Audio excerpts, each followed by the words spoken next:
Hey, hey, kanpai! It's a special stream this week, so not only have we busted out the champagne for this one, but now we have Nolan in stereo.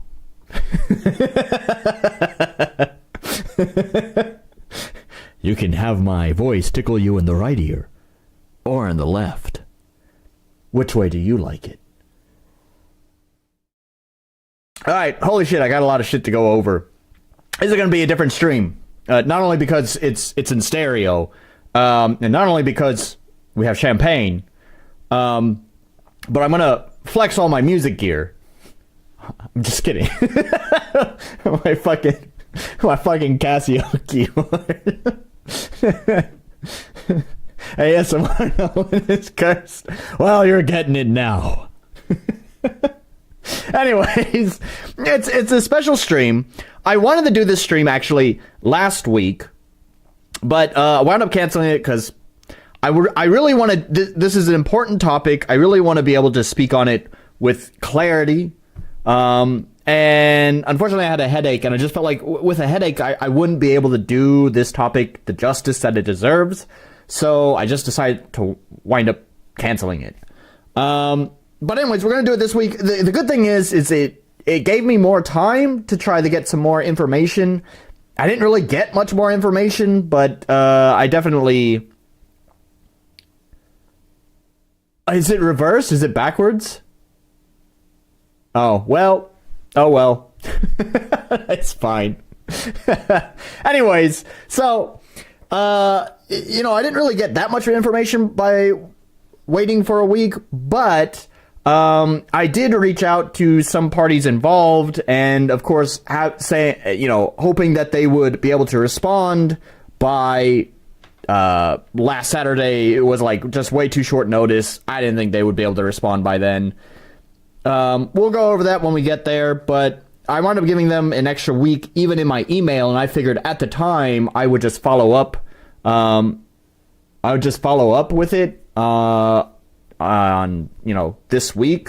But since I wound up canceling last week anyways, we'll just cover all of that information in this one stream. And what is that information? Well, there's a lot to go over. I want to talk about a game that I had played last year called Sunnyside.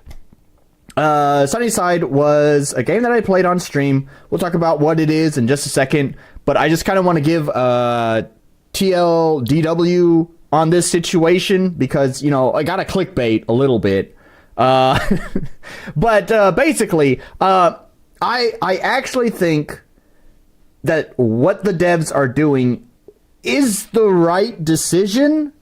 Especially given some of the situation that some of the drama they had fallen into throughout this game's development.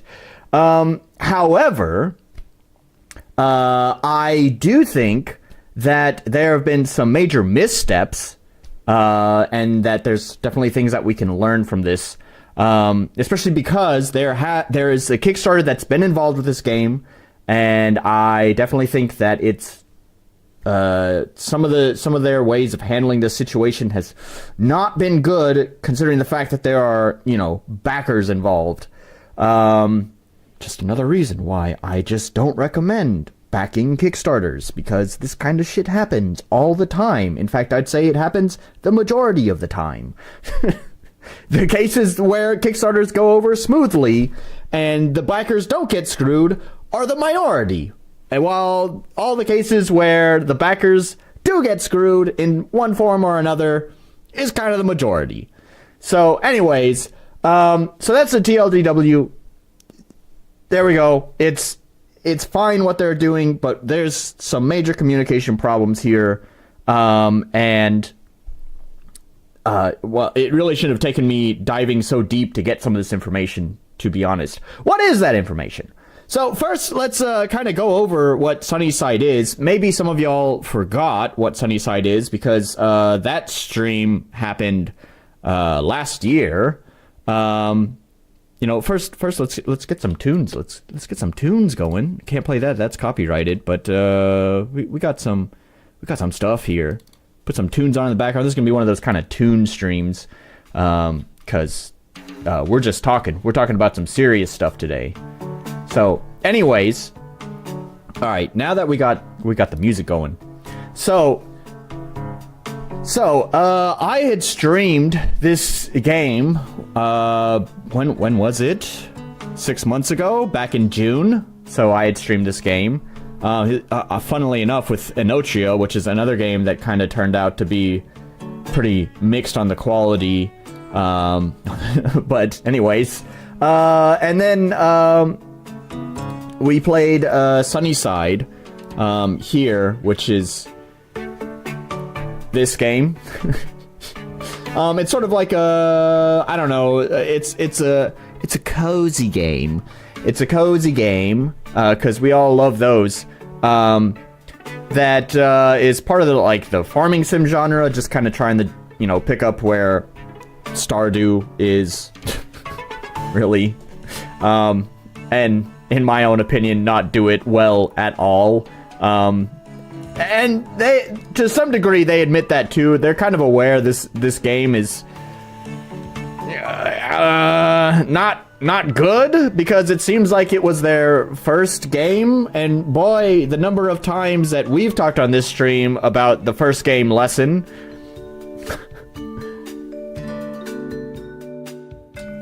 My goodness.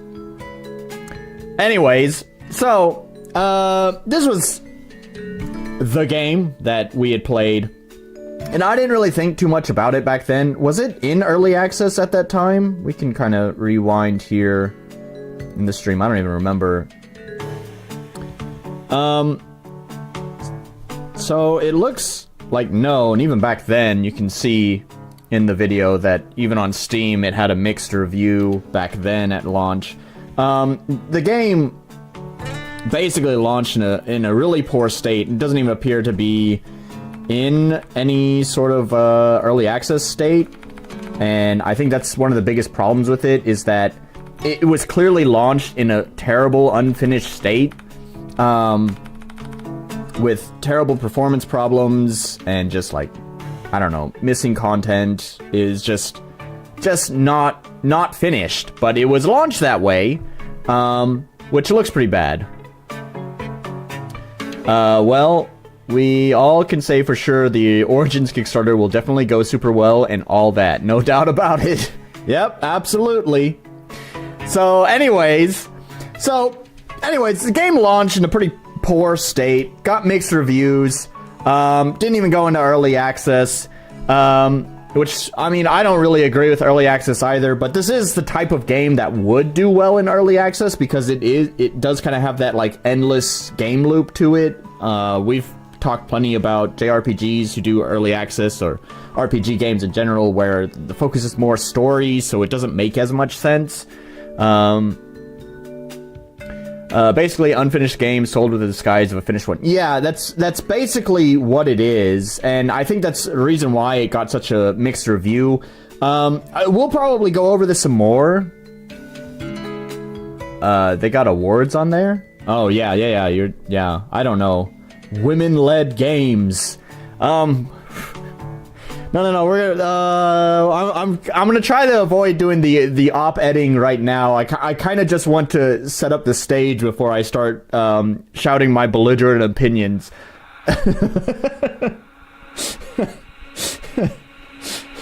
Yeah, how do they get awards? Yeah, I don't know. Good question. Anyways, hold up.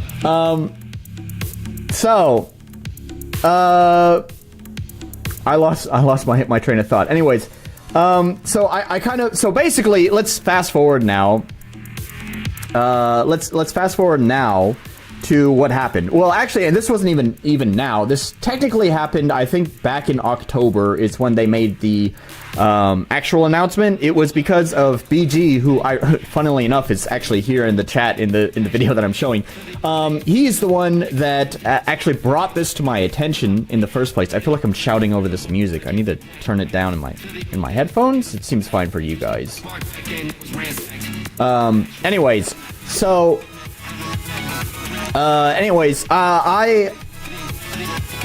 this was brought to my attention by BG, It originally happened back in October, but I didn't hear about it until maybe it was the beginning of January or end of December. I kind of started just looking into it just in general. Like, I didn't think I was going to make a video on it, but as I kind of started doing more digging into it, I thought it was kind of an interesting situation and something that I wanted to discuss because there's kind of a lot of moving parts to what happened here. So, the general overview of what's going on here is basically the game is being soft canceled, or development is being stopped on it. It's a little loud for you too? Okay, alright. Sorry about that. We'll just crank that down a little bit. You gotta bump those jams sometimes, you know? Gotta have a party. Alright, so basically, this was the announcement they had put out. It says, "Hello everyone. Thank you all for the incredible support from Kickstarter days back in 2021. Our journey wouldn't be possible without the amazing community, and it's your love that keeps us motivated even on the toughest days. The game. We know you had questions about Sunnyside's future, whether it's about console ports, content updates, or localization improvements. Transparency. I really hate this. God. Transparency with our community is a core value for us. So we want to give you a much-deserved update on both our beloved game and our small studio. The reality is that our publisher, Maximum Entertainment, holds the rights to make decisions regarding Sunnyside's distribution and updates. While our team is dedicated to updating, fixing, and maintaining Sunnyside in every way we can, the release of these updates is ultimately up to our publisher. We'd love to do more, but for now, we can only suggest that inquiries about future updates be directed to them at maximument.com. Meanwhile, we'll continue pushing bug fixes and performances improvements for PC as long as we're able. For the studio, we're excited to share some big changes on our end too. As of now, we are 100% self-funded indie studio. That means we're fully independent, no publishers, no investors, and all proceeds from our amazing fans go directly into our studio and future games. This support is more critical than ever as we work to bring our ideas to life.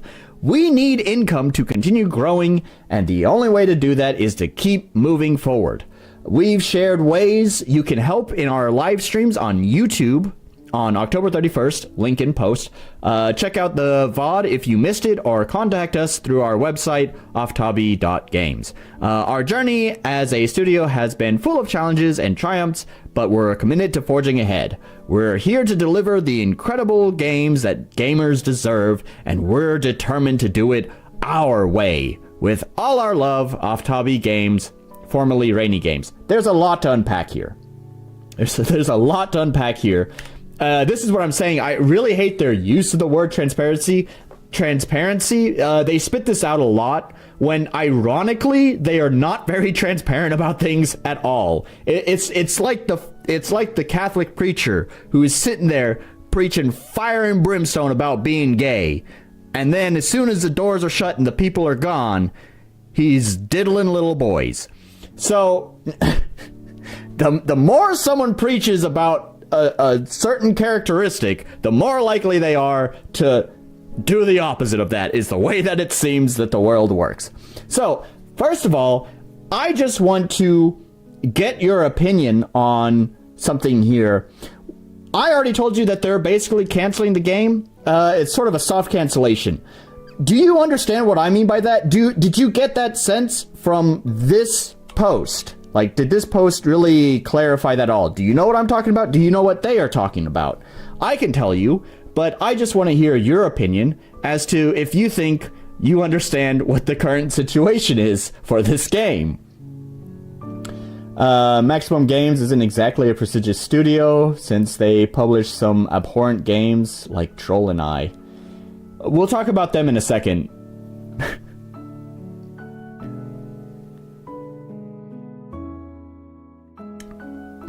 So, I've given you guys a little bit of time to kind of mull this over and see if you can figure out what the fuck they're saying. So first of all, in their own words, the game is not canceled. However, it will be kind of put on Hello, Alice. Nice to have you here. How are they completely independent? I'll get to that. I'll get to that. They're hiding behind the publisher. So no. The publisher, I would say, is probably our antagonist in this story, to be honest. So basically, from all my researching, this is actually not too hard to find, but you do have to go digging for it. You'll find it pretty quickly, but I think the problem is that this is not the easiest information to find. Basically, what they are saying is that they will put out some like performance updates, whatever bug fixes for Sunnyside the game, but new content will not be added anymore. Now, here's that's fine. They do talk about having some bug fixes in here, right? Meanwhile, we'll continue pushing bug fixes and performance improvements for PC. They don't really make clear that they will be doing content updates. And the other thing that they definitely don't mention in here is that basically all development on the console versions of the game have ceased. There is a reason for that, and it would probably... This is, again, one of those, little missteps where I do think they're making the right decisions, but they're maybe not... The communication is not the best on this. So, basically, here's the situation. They are unable to actually push updates to the console versions. The reason for that is because their publisher is the rights holder or not the rights holder, but basically the managers of the console versions of the games. They're the ones that are like take the updates and I don't know, maybe port the code or whatever to the consoles whatever backend. I don't know. I don't know how that whole thing works. But anyways, basically they handle it. But they've basically cut all ties with their publisher. That's how they are independent, by the way, Orc. They've now cut ties with Maximum Entertainment. They are no longer part of it. They do retain the rights to Sunnyside, and therefore they can push updates on Steam, but they are not able to push updates to the consoles. The funny thing is that the console cancellation is like never clarified. They always beat around the bush with this. I have some timestamps. They give a few dares to their audience here that I went ahead and just took the bait on. I went down the rabbit hole on this stuff. And one of those is actually their live stream that accompanied this. And I actually did watch it. I watched it and I took notes while I was watching it. I have some timestamps over here on my other monitor. I also have bullet points for this stream for once, by the way. So I'm a little bit organized than normal. So I have bullet points over here so that we can skip around in their very long live stream where they give this information. But I can tell you now, from what I recall when I was watching the live stream and taking notes, is that even in the fucking live stream, it's clear what their words are hinting at, but their words never directly say that the console version is basically canceled. And they're never clear about it. Again, it's this whole thing that they're saying, we want to be completely transparent with the audience. And then you turn around and you're not transparent at all. You don't explain shit. It's not transparency.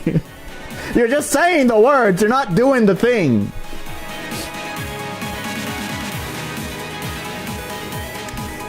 This is one of the things I forgot to actually look up. I really wish I did a lot of research, but I still feel like I didn't do enough on this topic. Since we're here now, let's just find out. I wonder, were the console ports one of their Kickstarter rewards? Because that really makes the situation even worse.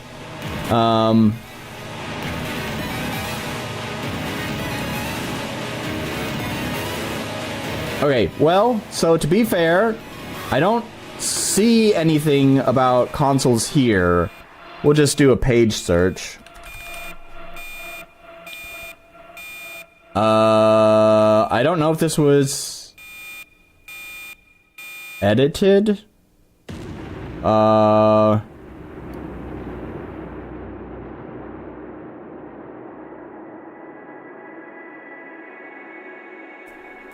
Okay, so they do hint that they'd like to, but they don't make any promises, so we'll give them a pass there. They're not screwing out any of their hopefully none of their backers backed the game with the hope of playing the game on the console, since they don't really promise that as a possibility when backing the campaign. So, yeah, so anyways, let me get caught up here on what you guys said. Consoles have a fixed update schedule. You can't just update it whenever you want. Fair enough. Doing investigative job.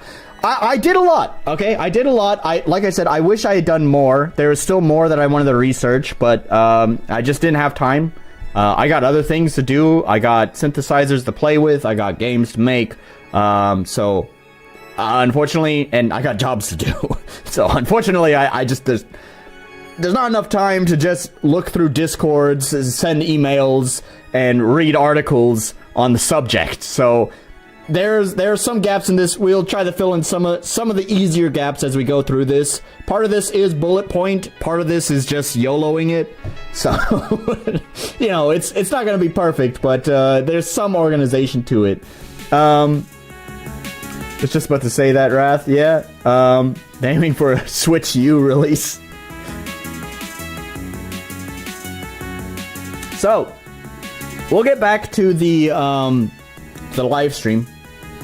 Like I said, I do have some timestamps for that. The other thing that they dared their users to do is to inquire with Maximum Entertainment. Okay, bet. I reached out to Maximum Entertainment to try to get some sort of a comment. Maybe I tried to... maybe... I think I might have gone about this the wrong way. So, basically, although I'm not a member of a press, I tried really hard to, really structure this email to be, non-antagonistic, but to make it sound very professional, kind of like a journalist. But because maybe I can't give any sort of press credentials, maybe they ignored it. I had sent this, I don't know, when was it? It was, maybe on the 7th here.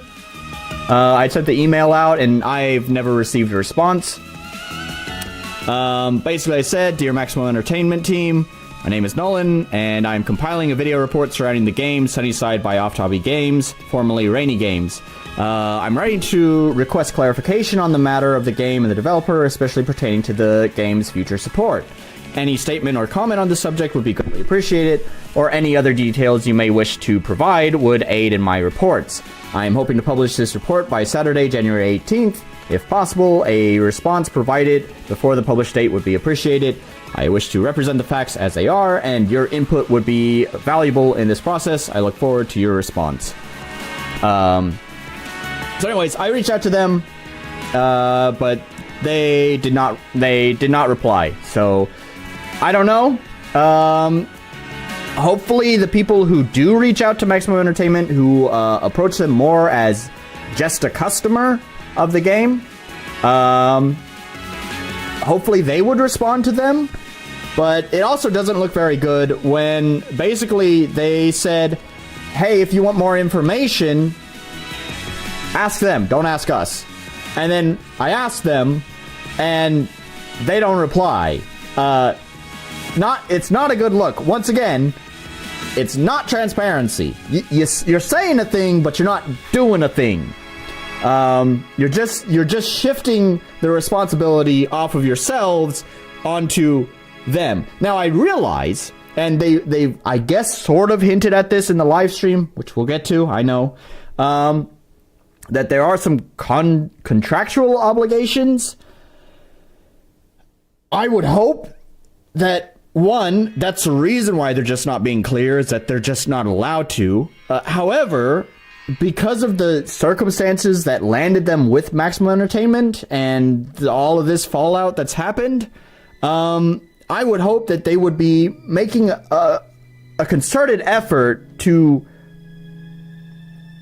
negotiate the contract, or at least ask them, like, hey, you know, you've kind of put us in a sticky situation. I know there's like this NDA clause there, but is it okay if we just kind of tell our audience this, this, and this? You know? Like, I'm pretty sure that would be possible. They would definitely have better chances of contacting someone at the publisher that they're part of than any of us normies. So I would hope that they have made some sort of concerted effort. It's just, unfortunately, it doesn't really show either. And they're not being transparent. I don't know if it's contractual obligations or not, but either way, the unfortunate side effect is that it looks bad. It looks bad to all of their customers and to all of their backers because they are not being clear about this shit. And so it would be like priority number one, look, we got to lawyer up or whatever it takes to, like, take the duct tape off our mouths so we can say what needs to be said about this game. So, anyways, with all that said, I actually have the stream here. Oh, by the way, I guess before we go over to that, just here's the game. Still getting pretty mixed reviews. It's dropped since their announcement. So, yeah, it's not doing so good. You can still see obviously it's still considered in like a 1.0 post 1.0 release. Obviously, I don't know if you could rescind on a 1.0 release and suddenly make a full release into an early access game. But anyways, yeah. So I have the live stream here. I'd like to introduce you to the protagonists of our story, where on the left we have Sea of Ash, which is funny when you say it fast, it sounds like Sea of Ash. Anyways, Sea of Ash. We have Sea of Ash on the left. He is like the main developer. And on the right, we have Sydney, who is the puppet master. Sorry, that's not very nice. She is...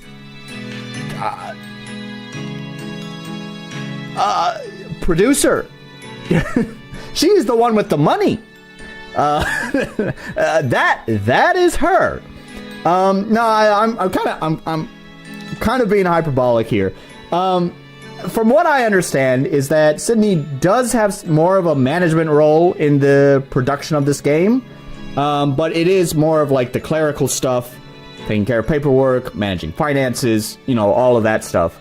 Sea of Ass, Sea of Ass. That would be an Alex title. Let me know when you finish it. I'll probably play it and enjoy it. Ask them harder.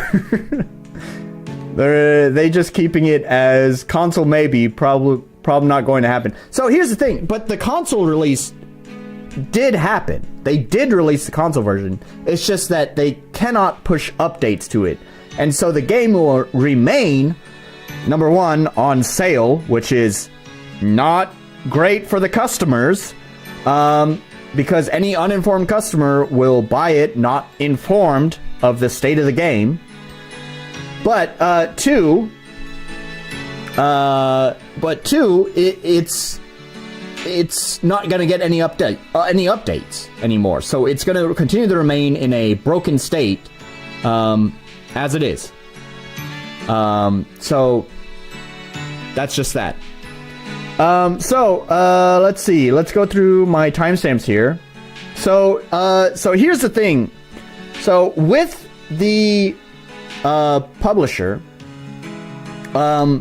so they were not originally part of Maximum Entertainment.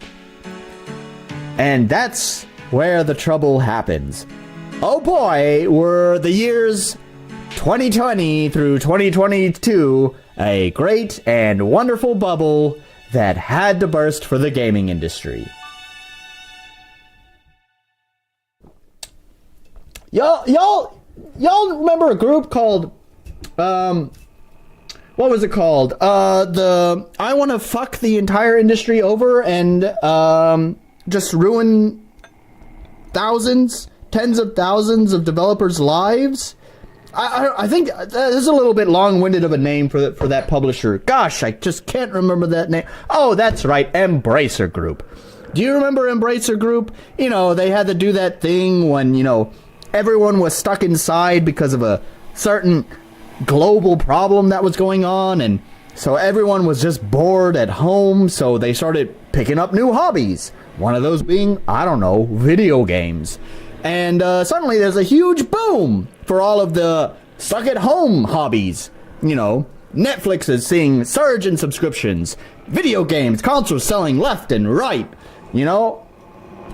And so all of these people, all these dumb fucking suits, see, line go up, line go way up. Oh, let's just go ahead and hire and buy and shift money around. Do it!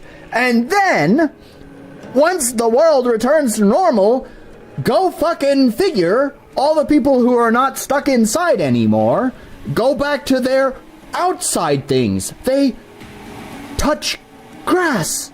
My God! And then suddenly, the industry stabilizes.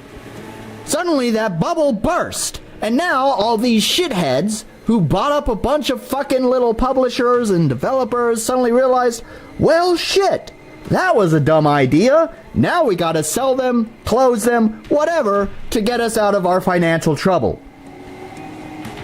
I bring this up, not because it was Embracer Group, although that would be funny. However, I bring it up because that was a situation that these fellows here found themselves in when their original developer, which I forgot the name of, wound up getting absorbed by Maximum Entertainment. Right here, I have a GamesIndustry.biz article that's just talking about it.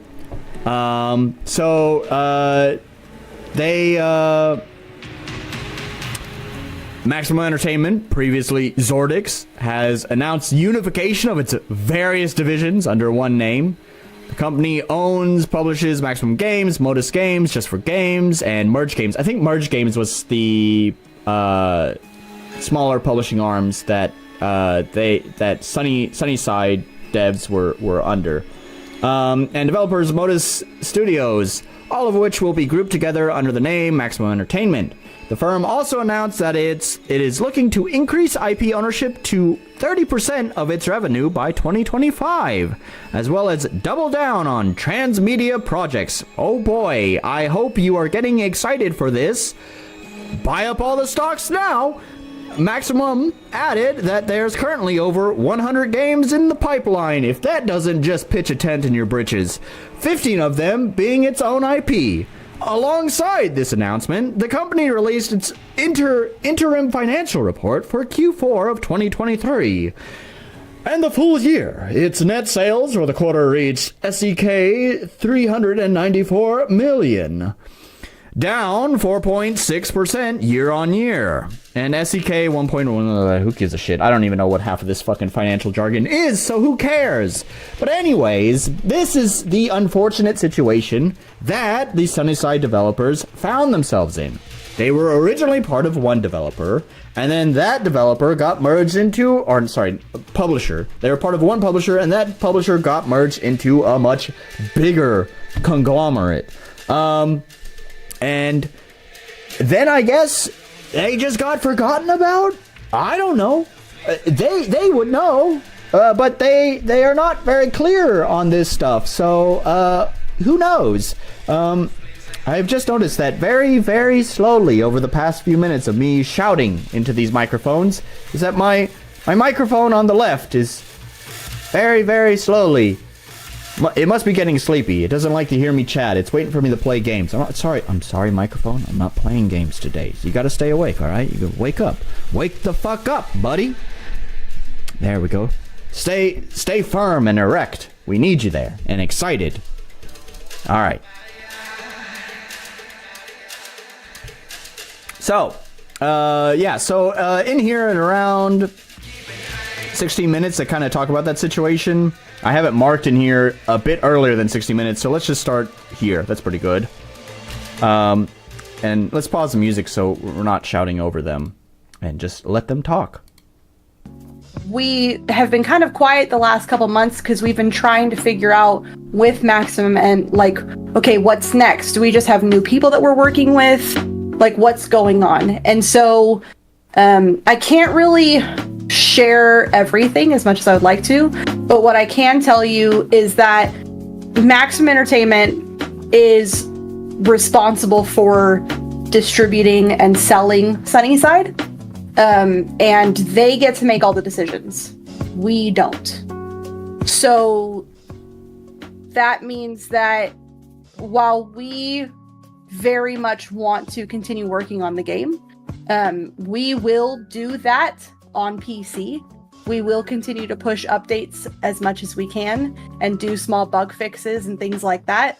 But we're not going to be paid to do that. So the only way we can continue to maintain the game is if, we can pay people to work on it, and we need to have money to work on it. So we'll get into that later, and we have some ideas on how we can make that happen. Right on.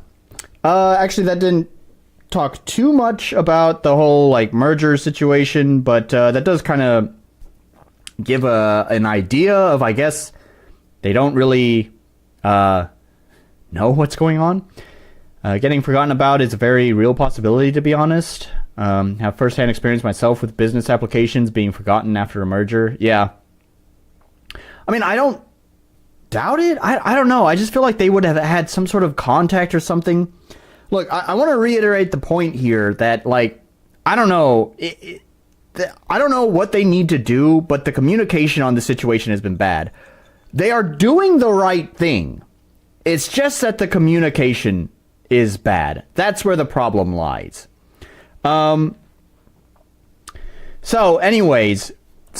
Yeah, basically, it's kind of what you're saying is that, yeah, and what I kind of hinted at before as well, is that it does seem like between the merger and all of that, they just kind of got a little bit lost, forgotten. And so, yeah, I guess because of that, they can't really talk about things. I don't know, we're here, this was streamed at the end of October, and we're here in the middle of January, so that's November, December, half of January.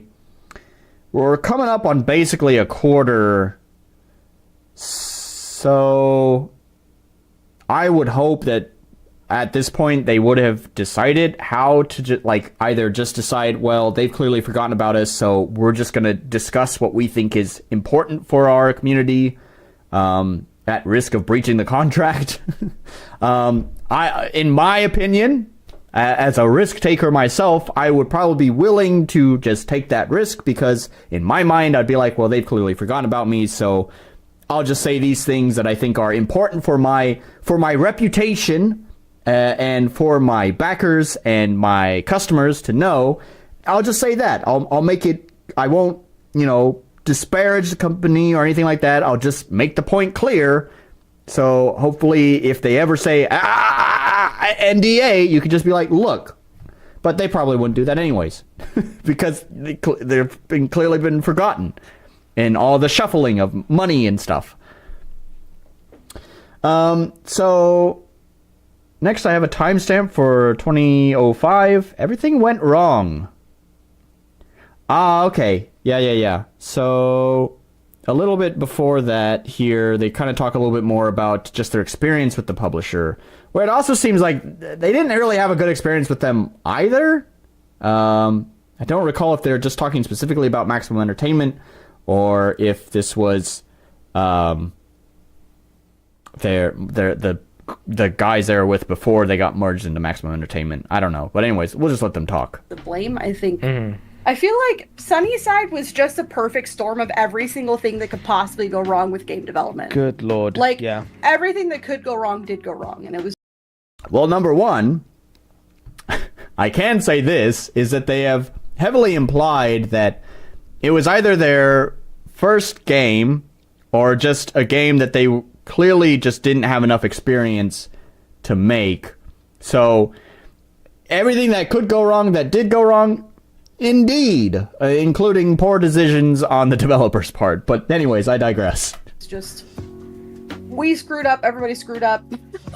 They even said they screwed up, see? Yeah, so with Hold that... on, still reading. Okay. No, hold on, I'm still reading. Go on. So then what's next for reading games? We're about to tell you. I feel the hurt. Yeah. Are you still planning to get Steam Deck verified? We have no control over that. It's funny they say they have no control over that. I do wonder about that. And maybe Oric might know more about this, or anyone else who has their own Steam page. But if they are able to push updates for the PC version, I would assume they have control over their Steam page to some degree. So I would think you would be able to do that so long as you just had a Steam Deck. And they have an active community. Surely they could ask someone in their community to just, hey, can you play the game and just give us some info about, Steam Deck viability or whatever? I don't know. It's funny that they mentioned that. I don't know enough about the situation to say that they can or cannot. I'd imagine they're saying that they can't because they really can't. At least I would hope so. But it is sort of surprising to hear that. It's basically the only point I wanted to make here. Would we like to? Yes. Have we tried? Also, yes. I saw it once on Game Bible. Is the game going to have mod support? The game kind of does have mod support. Rainy knows more about that than I do. You talk about mod support while I keep reading. There's already a Nexus mod page for Sunnyside, and we also have a mod forum in Discord where you can gather more information on how to mod Sunnyside. But yeah, you can mod it. So maybe my timestamp sucked because I don't really care about what their chat is talking about. Oh, thanks, Kiko. I don't care what chat is saying. So this is the thing too, right? So like a lot of important information was given here in this live stream, but this live stream is nearly 2 hours long. Look, I struggle to get, my their metrics may be different than mine, but like from my experience when I used to do like, game dev streams, those ones definitely don't perform very well. And even when I'm making my streams way more entertaining, like my birthday streams or the streams where I get really fucking drunk, like even then, it's like, those are the ones that have the best retention metrics. But even then, it's like maybe after the first 20 minutes, like the first 20 minutes has the best performance, and it really drops off rapidly. I mean, technically speaking, like the first 30 seconds, it drops off quite rapidly.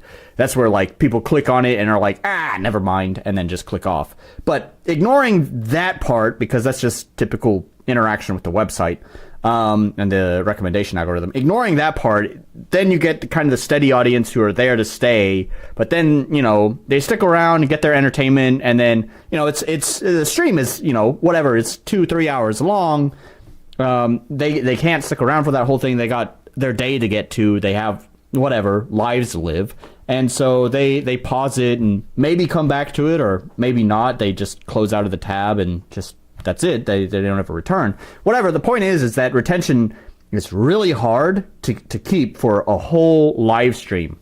Because the thing you have to keep in mind too, not only is it a long time, but like the one thing with live streams is that, you don't get that fast-paced editing and boom, boom, vine boom sound to like really like accentuate things and hold people's attentions like an edited video is. Live streams are a little bit more chill and relax, you get the more natural movement of time, which unfortunately also means that it's harder to keep people's attention when it comes to VODs. And so I cannot imagine many people willing to sit through nearly 2 hours of video content to try to get clarification on their situation.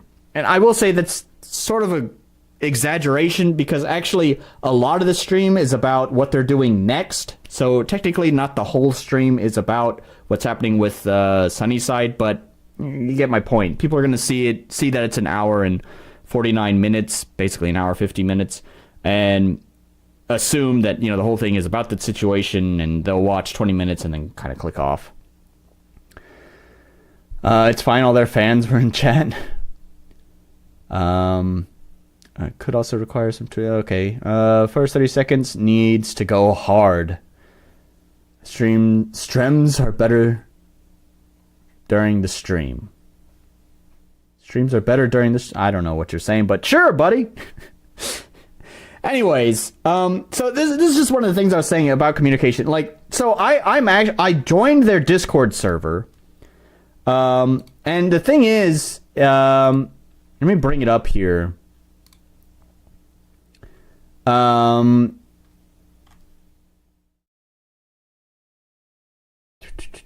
Where is it? This is middle of December.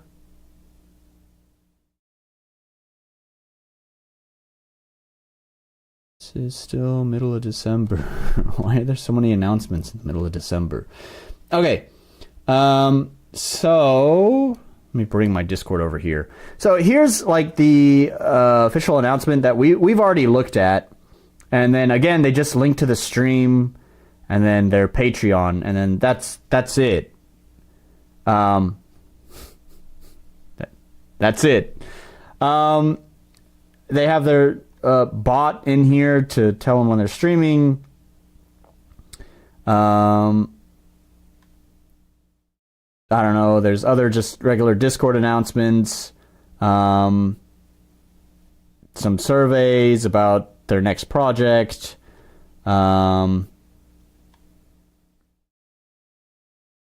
Whatever. More information about the situation with Sunnyside. So anyways, like, first of all, this announcement area is quite filled up with to use just a kind of a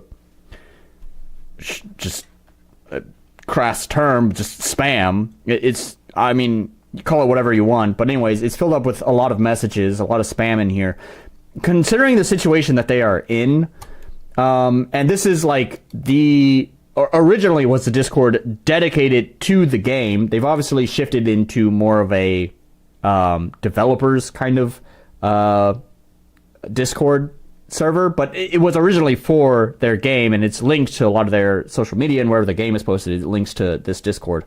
And so I would just have like, if they want to have this regular announcements channel, fine, but I would have like a dedicated channel specifically for the Sunnyside situation, and I'd probably call it that. Channel, Sunnyside situation. Very first one at the very top. Here it is. Nothing else is posted there. You click in it, you read it, you got it. And I would include all of this extended information that they have dumped into the whole live stream, because the live stream just, it's, no one's going to sit there and watch all this shit. I went into, they have, is it here, I think? No. Is it here?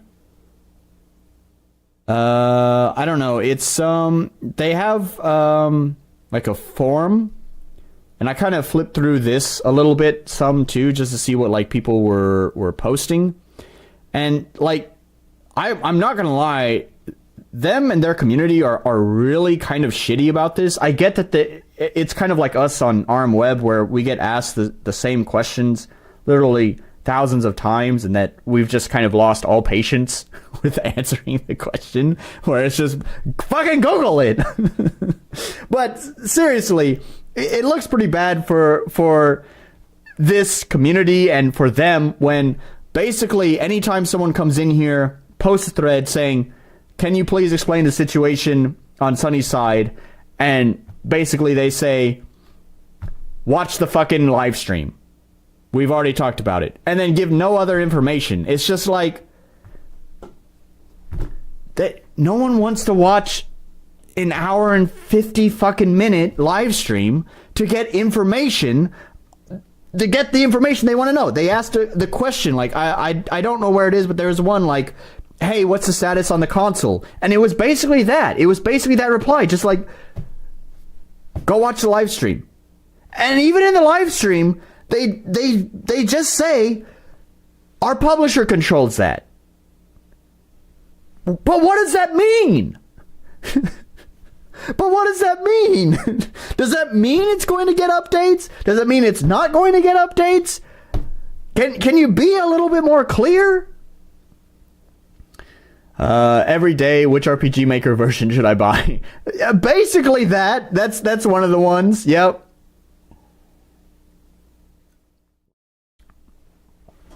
So anyways, yeah, I understand losing patience with constantly being asked questions that have already been answered. But it could be solved. It can be solved. This is a very solvable problem. Anyways. Alright, clearly my timestamp sucked here because they're just basically referring to chat. So later on, and it looks like this is probably the better timestamp. So they do talk about how I think one of the situations that they had was because of this whole shuffle with the publisher, they didn't see any paychecks either. Again, lawyer the fuck up, as I was saying earlier. They didn't see any paychecks from the publisher, and so they couldn't pay the developers. And this is where Sydney comes in. It's kind of, I was saying that she's the producer and basically just has the money, and that's kind of where the joke came from. Is she basically says here around this point that she basically stopped paying herself and started using her own savings and whatever to make sure that all of the people on the team could get paid and could pay their rent, which is cool. You know, it's super cool that she's willing to do that. Rainy Games is shutting down, but that isn't happening because we got plans, more importantly savings from Sydney, but we also have plans. Yeah, I will say one thing. Can you tell everybody that you have not paid yourself for the past year just so that you can save enough money to continue? There it is. Since June of last year, yeah. Yeah. So shout out to Sydney for that. Otherwise, I'll not be able to pay rent. That's just as the number simple as one that. priority for me has been make sure Rainy can make rent. I really hope in future you can come back to this because Sunnyside definitely has potential. That is what.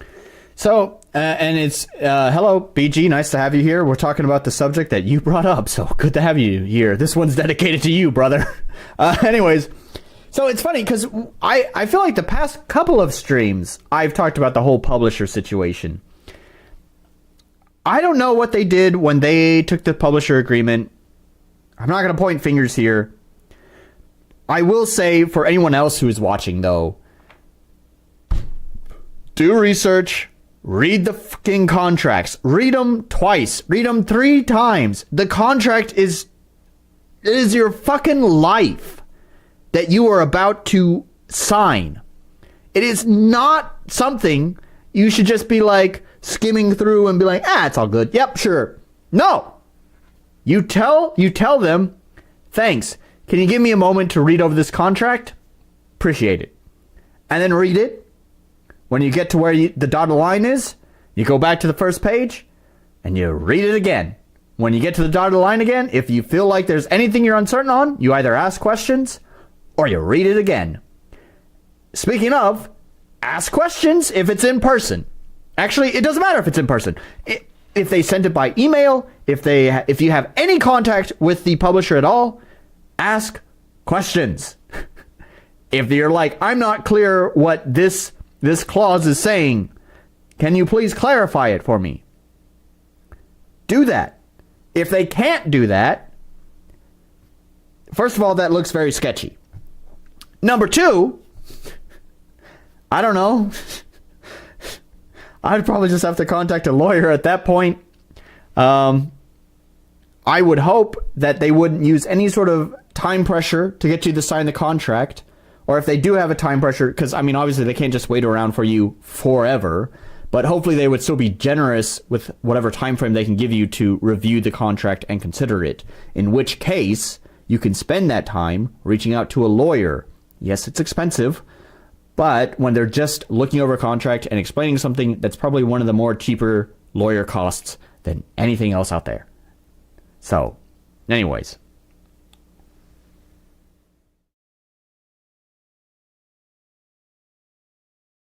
And I have actually done that before, Wrath. You know, this part where I get fucked, could we maybe make it a less of an ass fuck and more of a skull fuck kind of thing, you know? Really don't feel like, you know, having to deal with prolapsed assholes. Rather just choke on. Anyways, I'm not going to go further with that. I've done that before. It's just how the working world works. We want to do. That is what we want to do, yeah. In an ideal world, we'd love to take another stab at Sunnyside. This time... Sorry, I didn't mean to continue the video because I don't care about the rest of what they're talking about there. Was playing with my cat. Did we get to the deep state involvement already? Not yet. But speaking of lawyers, actually, so if we skip ahead a little bit more, probably maybe around here, I'd say. So there's one thing I haven't yet talked about on this situation. They did sort of talk about it in the announcement picture that I had shown you earlier, where they talk about they've changed their studio name. Now they're Off Tabi. Formerly they were Rainy Games. So, you know how they said that anything that could go wrong during development did go wrong. So the Rainy Games name that they use for their studio is actually because Sea of Ash here is that was like his online handle, and like I said, he is the developer, he's the director of the game. So it's his brainchild, and so originally when he started the game, it was just him. And so, of course, the studio name that he decided to use was his online handle. However, apparently, Rainy, as a company name, is rather difficult to trademark because it's a pretty common word. And, well, they got sued for using that name. So, speaking of lawyers...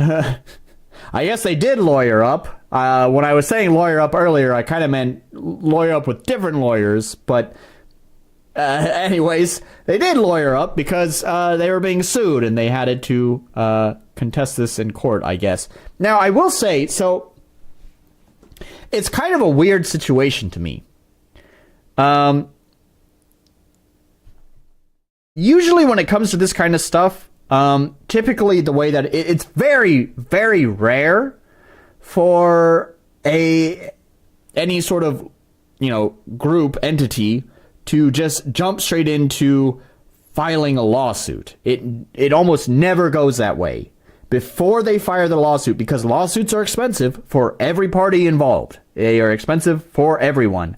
So before they even waste the money fighting a lawsuit, the company will just send out a cease and desist, or maybe even just try to reach out with a settlement agreement, whatever, before they go all the way into bringing it to courts. So I do have to say, I don't remember if they addressed this. I don't think they addressed this.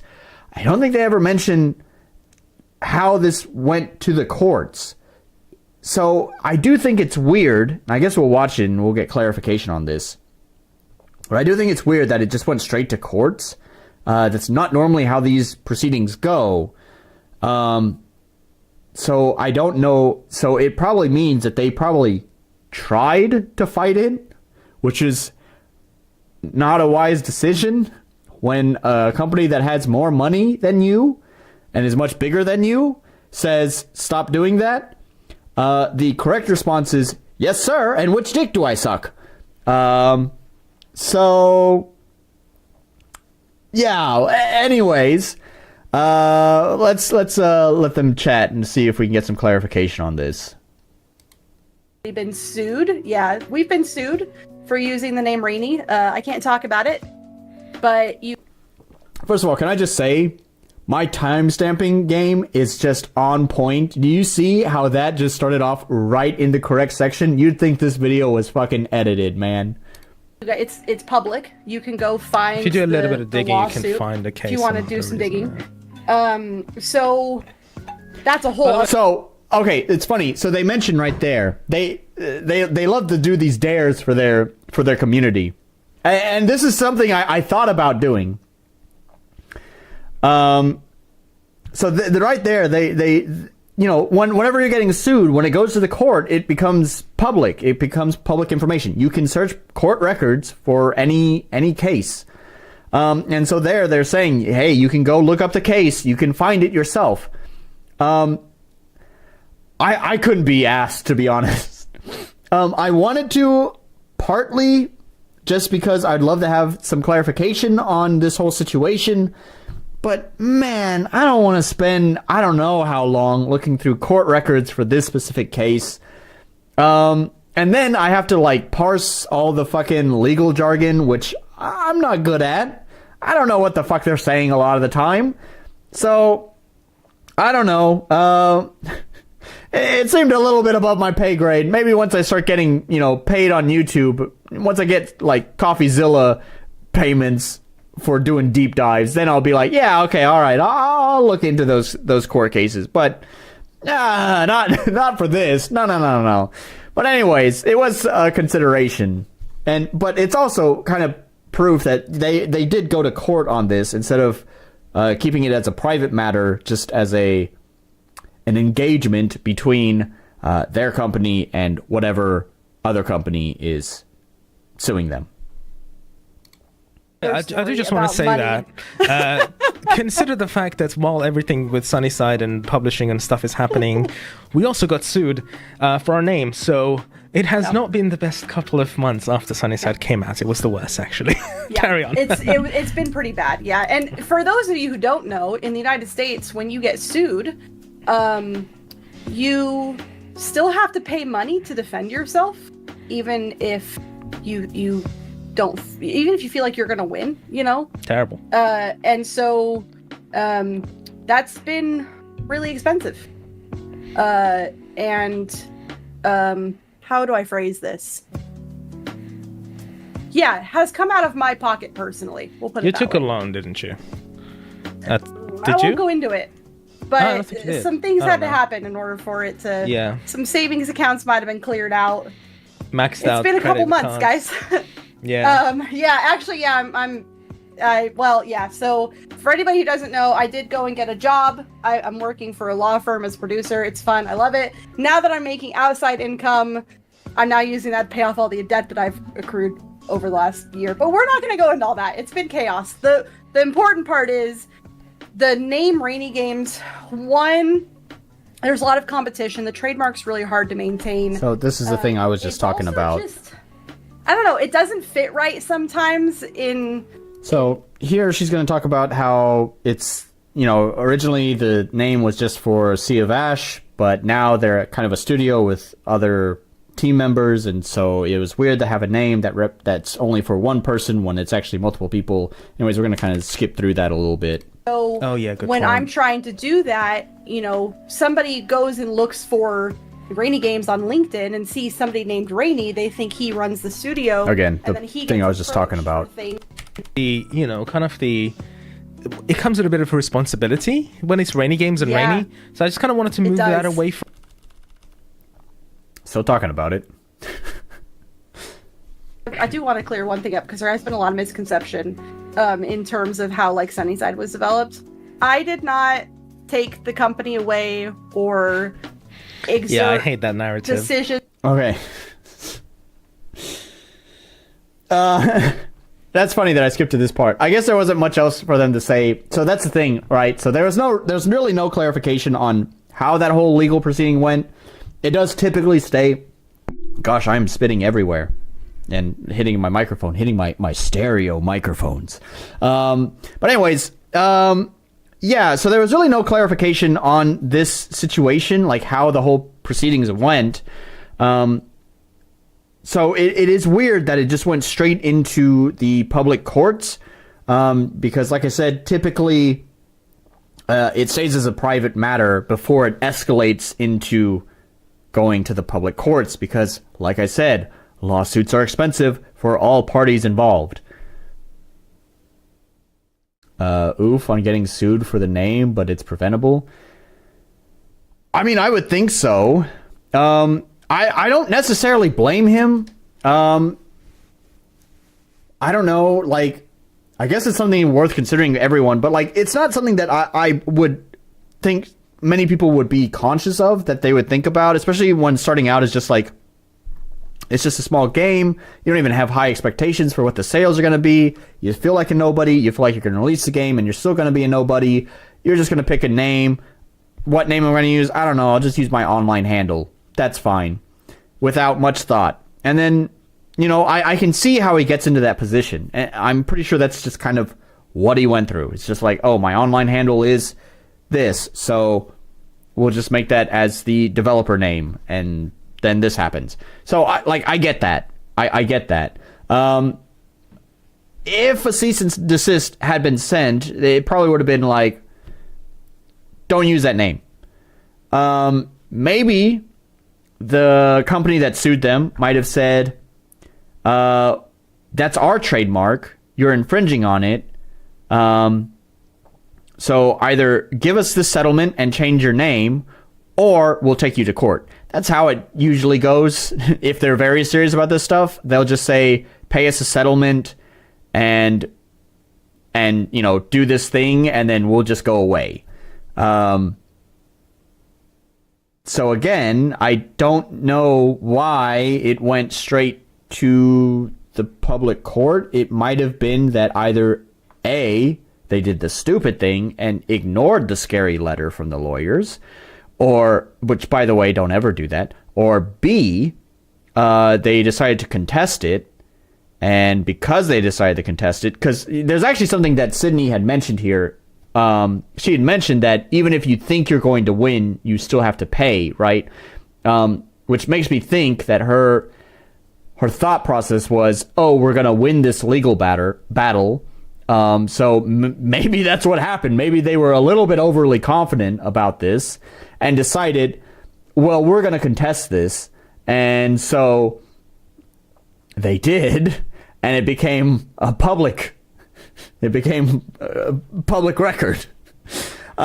So yeah, as I said before, it's if the big company comes and knocks on your door and says, pay us money, do this thing, or otherwise we're going to sue you.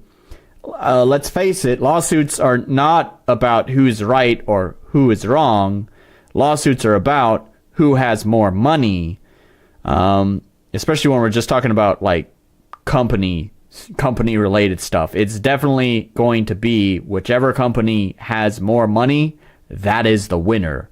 So when the big company comes knocking on your door and they tell you to do something, you don't argue with them. You just suck their dick and say, yes, sir, I'll do that. So anyways, they're amateurs and didn't know to check for names. Yeah, I mean, that happens. I guess moral of the story is, before you guys get serious, make sure to check names. Make sure you're not infringing on trademarks. So,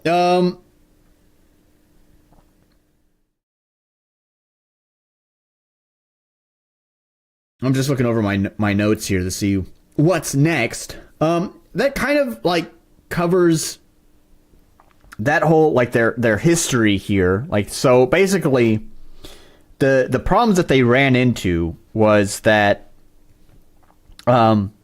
their developer wound up getting merged into a much bigger group, and got lost in the shuffle. And also, at the same time, they got sued for the name that they were using. This is, by the way, this is why I thought this was actually pretty interesting, because there is a story to tell here. And this is why I decided to make this a whole stream dedicated to this topic. So anyways, and then at the same time also, because of them getting lost in the merge of their publisher, they're also not getting paid. So they're in a pretty tough situation. To reiterate the point that I have mentioned multiple times throughout this stream, I think they're making the right decisions. They're just not communicating it very well. So, since now that we've covered that whole history as to what has happened to Sunnyside, we can kind of start looking at what they are doing now. As they had implied in their announcement, JPEG, that they are moving forward as an independent. They have basically separated from their publisher. They are done with Maximum Entertainment. Let's get those tunes back on. So they separated with Maximum Entertainment. They're just going to self-publish, and they're going to handle it all themselves. Somewhere later in the stream, they also talk about not wanting to deal with Kickstarters anymore because they are a job in it of themselves to manage and maintain, which, again, I think that's the right decision. It has bothered me that there have been some studios in the past that I've seen have, like, launched games. They kickstarted their game and then launched it. It was successful. And then when they want to do the sequel, they decide to kickstart the sequel. I get that it's a good way to get extra money. I can understand why they do it. But to me, like, Kickstarter has always been about helping the little guy get funded. Once you have found your own success, you should be funding your game on your own success. In a way, like, everyone has a limited budget, right? And so if someone's going to throw their money at something, hopefully they would throw it at someone who really needs the money instead of throwing it at someone where it would benefit them, but they don't really need it. That's just my opinion on that, though. So, anyways, definitely appreciate that they are deciding not to go the Kickstarter route. However, they do have a Patreon. That is how they will be self-funded. Is that they are now relying on their Patreon, and I guess any sales of Sunnyside. I don't know how many sales they're going to get of Sunnyside for an unfinished game that is not very good, in my opinion. Like I said, I want to save the OpEd stuff for later. Boy, do I have a rant about Sunnyside. I ranted pretty hard about it, and I'll probably just be repeating the same points when I had played it before. I find it infuriating. But anyways, we'll save it. There's still more content to get through here. So, let me get a sip. So basically, what their plan is going forward... Kisk farter. So going forward... so here's their Patreon. You can join it if you're interested. They have 135 members. That could be a lot of money per month. That could be not that much. I actually feel like for the size of their studio that they imply, it sounds like there's like 5 people there. I feel like 135 is not enough. Even if, like, let's do some quick math here. Quick maths! Let's just give them... Just really generous here and say all 135 members are paying $50 a month. That's $6,000. We'll just round it up to $7,000. I would say that, normally a person needs about $2,000 a month. So that's like 3 people. And that's being generous, assuming that all 135 members are paying $50 a month. Which, let's face it, they're not. it's probably much less than this. So their next project, I think it's the right idea with the wrong approach. So basically, what they need to do is that they need to recoup costs. They need to become a self-sufficient studio, which is hard. There's a reason why a lot of people turn to Kickstarters and also publishers. Not all publishers are bad, okay? So it's going to be hard to fund a team. First of all, I know I said I wasn't going to do any op-ed here, but I really think it's a huge mistake to go with like 3D stuff with a bunch of custom assets here. This is way more expensive than doing 2D shit. You know, the reason why one dude was able to make a very good game called Stardew Valley is because the scope of it was so small. The lowest tier is not $15 a month. I had it scrolled over. The lowest tier is $5 a month. The $15 tier is recommended, though, for a reason. We're getting to that. Anyways, this game, like, it suffers from typical first game bloat. I didn't even realize this when I was playing it. God, here I am doing fucking opinion on the game.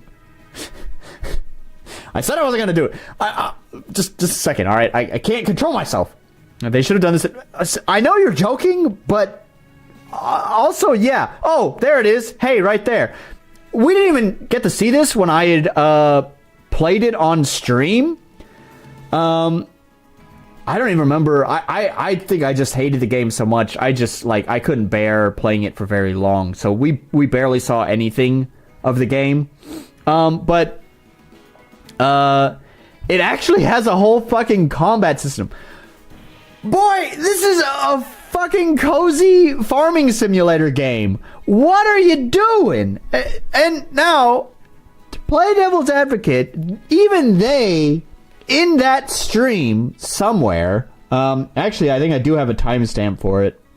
But even they admit that including the whole combat system was a really bad idea, because not only did they spend a lot of time developing it and balancing it, but in the end, everyone hates it. It sucks. It could have been development time that was spent on making the rest of their buggy, shitty game better. So there's that. Yes, they have battles. There's battles. What? Yeah. And it's a cozy game. I don't get it. But like I said, even they admit that it was a dumb idea. Cool. I'm glad you admit that. Basically, in my opinion, here I am op-edding, I would have just cut the loss on Sunnyside. Here's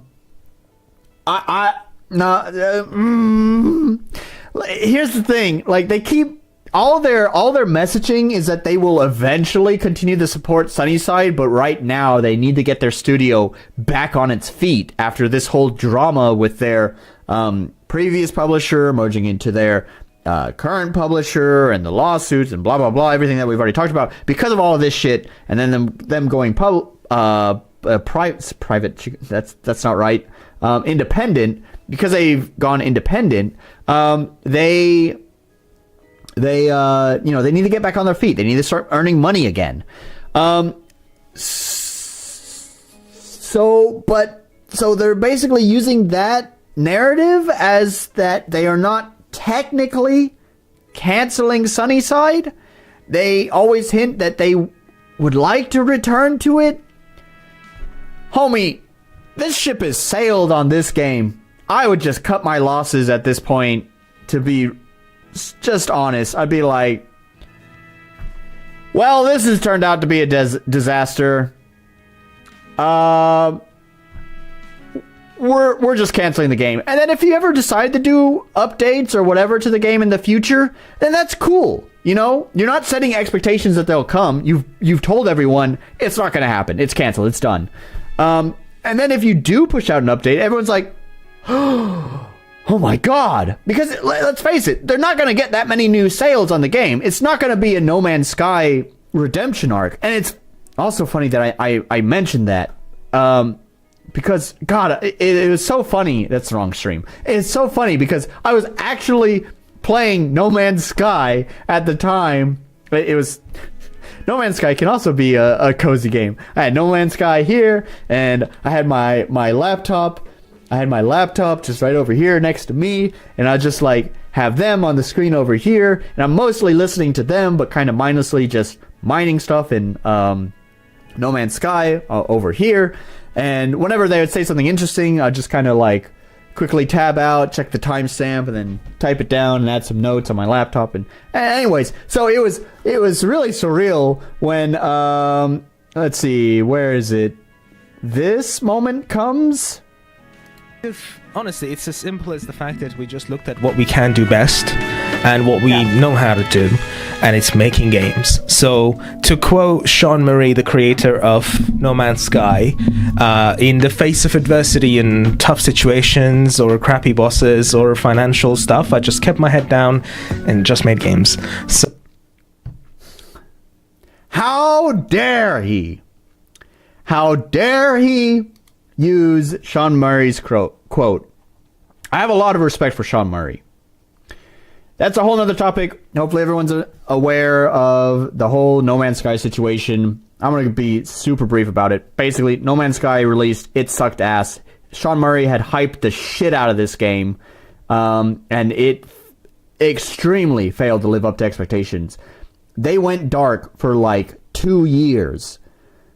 And then suddenly came back with free update after free update after free update after free update, basically as a huge apology to the community. And every single update improved the game more and more and more. There was a whole Reddit list where a whole spreadsheet that these Redditors had made of all the promises that were in No Man's Sky and whether they were actually in the final release. And when that was published, it was basically X, just item after item failed to be in No Man's Sky.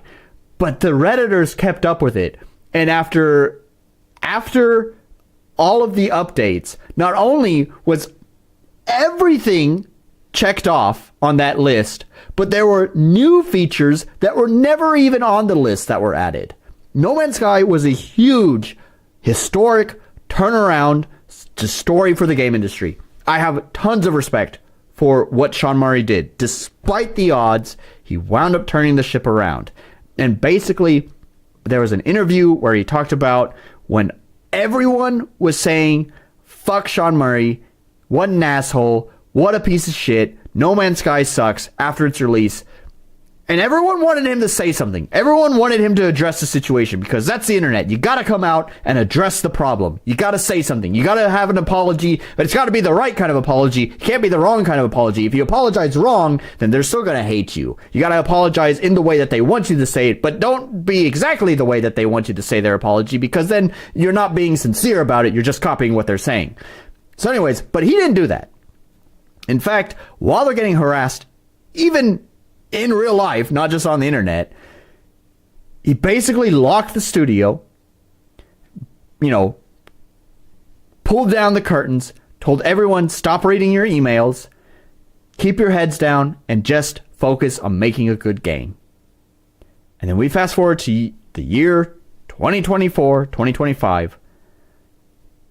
I buy No Man's Sky, and I put 100 hours into it, because it's just such a good game. It is so fun.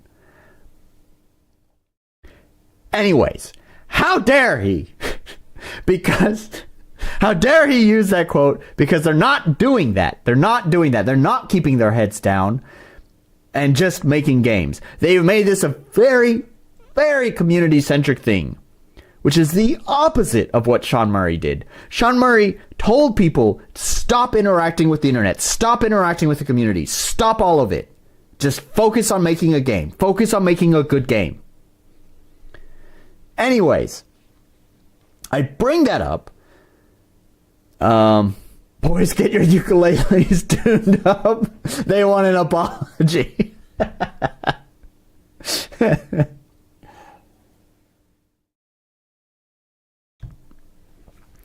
So, anyways, so this leads into their next project. So the reason why the $15 tier is their recommended is because it will give you early access to their current in-development game.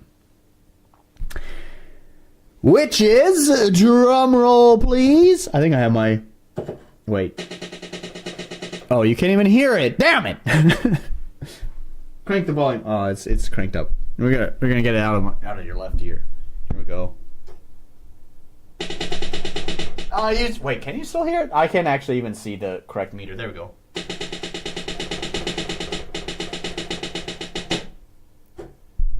An idle game. Woo!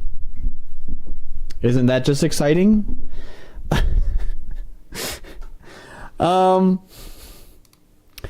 Where do they introduce it? You can hear something. Well, anyways, who gives a shit? It was a very shitty snare drum roll. I had a chat with them, and they really helped me figure out a lot of stuff about the game that you can kind of play passively. Is Siavash's Fantastic. So it's, you can, as you can see, you can. I'll let you soak that in. All the information is there. You know how it's not a children's toy. I mean, it kind of is. It's not a children's toy. That's my dumpster Casio. How dare you say that about my dumpster Casio? Don't you dare say that about my dumpster Casio. I found it in the dumpster. I cleaned it up. Doesn't change the sound quality, but means I care about it a little bit. Not really. Anyways, you know, we got a supermarket simulator that's just popping off, and we got trading card simulator, trading card shop simulator that's popping off. You know, you got all these like mundane, customer service business simulators that are just doing well. So, all right, we're gonna make vending machine simulator. Y'all got the best dumpsters. I find lots of shit in the dumpster. All right, lots of shit in the dumpster. You are correct. We have the best dumpsters. Well, when we're talking about actual junk, we got the best dumpsters. But let's face it, Japanese, they just don't got that dumpy. They just don't got it. They don't have the best dumpsters. Make a grown man cry. Anyways, so it's their game is an idle game for vending machines. Hide elements on the screen, and then if you want to, you can recall them back. Kind of fast forward here. And just to make it nicer, I'm going to go into the build menu, and we'll put down a nice flower over here, and I'll actually put down 2 more machines so that more people can use stuff at the same time. So let's look at this other machine, and we'll just put more stuff. These are still locked, as you can see, milestones. There's this kind of liquid effect that fills up as you get close. So that's the game. Personally, I don't really find it super exciting. But to be honest, I didn't really find Sunnyside to be super exciting. Well, that's not true. You know, when I was growing up, I played a ton of like Harvest Moon. I played lots of Harvest Moon. And I still like Animal Crossing to an extent. I mean, obviously there's the influence of it within my own game. So like, social sim kind of stuff, like cozy games. I guess it's cozy game adjacent. I just really kind of hate that term. But anyways, I do enjoy that stuff from time to time. But yeah, definitely an idle vending machine game does not seem thrilling. To do some more op-ed here, I don't know what their obsession is with Japan. Now, so Sunnyside, they made it explicitly clear that it was set in the Japanese countryside. And I don't know why. Some people get turned on by vending machines. I guess so. I don't know why they set it in the Japanese countryside other than, I don't know, I guess they could use the architecture, which can look cool sometimes. But I don't know why their obsession was to set it in Japan. I really hated their representation of Japan as well. I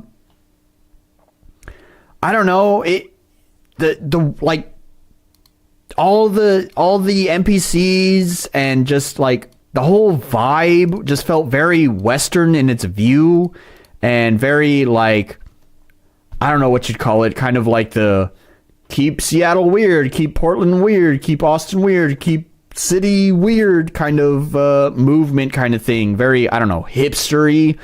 Like I said, it's like a very, it's like injecting very Western sensibility and culture and design into the Japan countryside. I really fucking hated it. I would not want this to be the country that I live in. Yeah, I can't even say that. Japanifornia. I think Japanifornia is fine. We'll just leave it at that. Anyways, but yeah, there are, as a foreigner who has lived here for a long time, I really hated their representation of Japan. And actually, as a foreigner, I really hated their representation of foreigners living in Japan. They had every opportunity to make that interesting story. I can promise you, 90% of foreigners that live in Japan have an interesting story for why they're here. Either when they got here, they can tell you an interesting story, or how they got here is an interesting story. Either way, there is an interesting story to be there. And there's even, in the video, I even talked about, there's an interesting situation that a few foreigners have found where they, like a real life fucking Harvest Moon kind of thing, where they wind up with a farm when they didn't want to be a farmer. And that could have been the absolute perfect plot. Like, just a perfect marriage of the concept of this game and all of this. And they didn't do that. Anyways, so not all foreigners are English teachers? Believe it or not, no.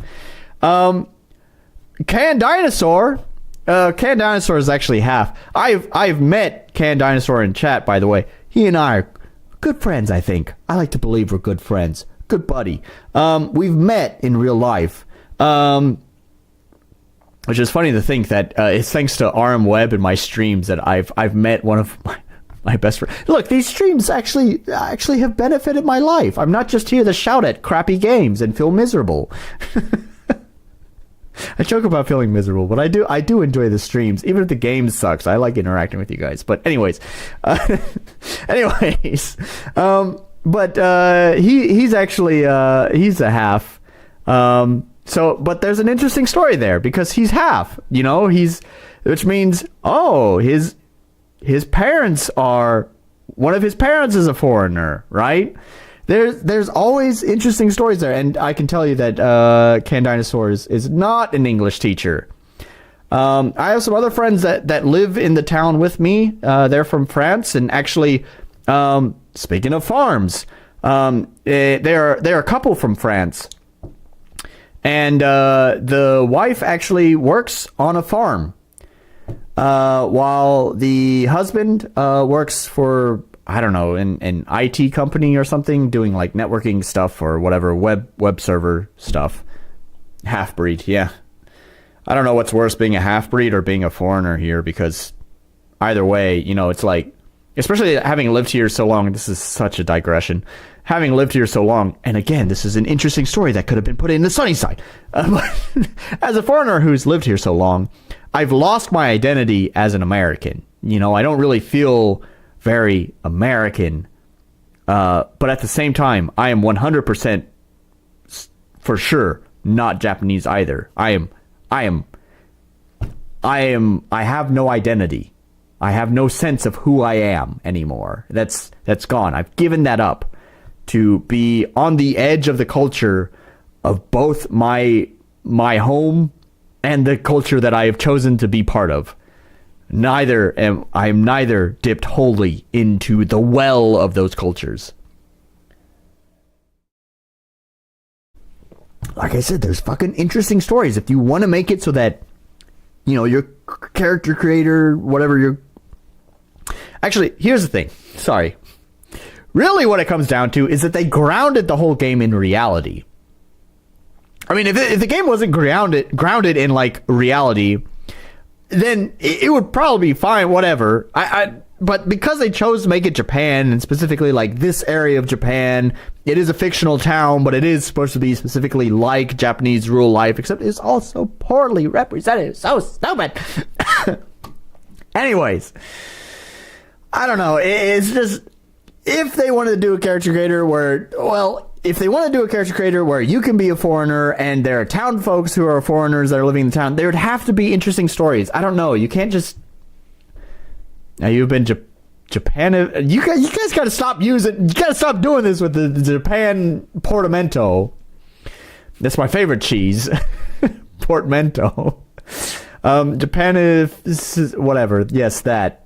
I've been halfway done with that. But I'm also not wholly Japanified. But I've also lost half of my Americanism.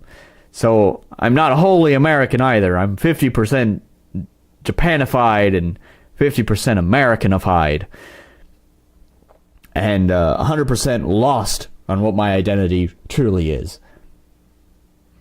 Anyways, so, boy, I'm gonna go through this whole bottle tonight. That's fine. So, anyways, so here's the thing. This is what I was gonna get to.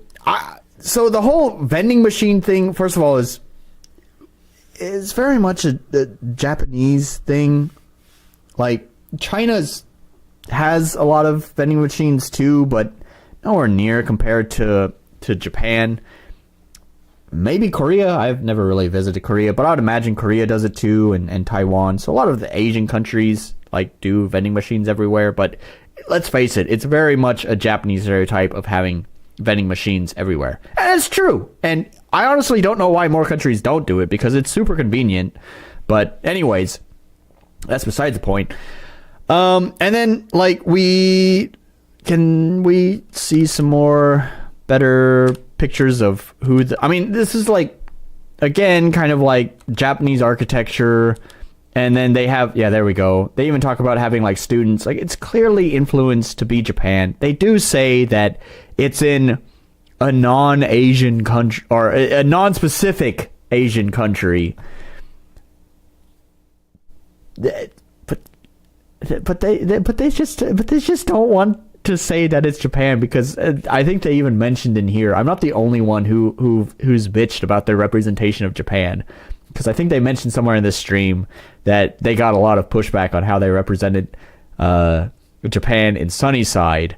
And so they decided to make their new game, Vending Dokkan, set in a nondescript Asian country. But I got a question about that.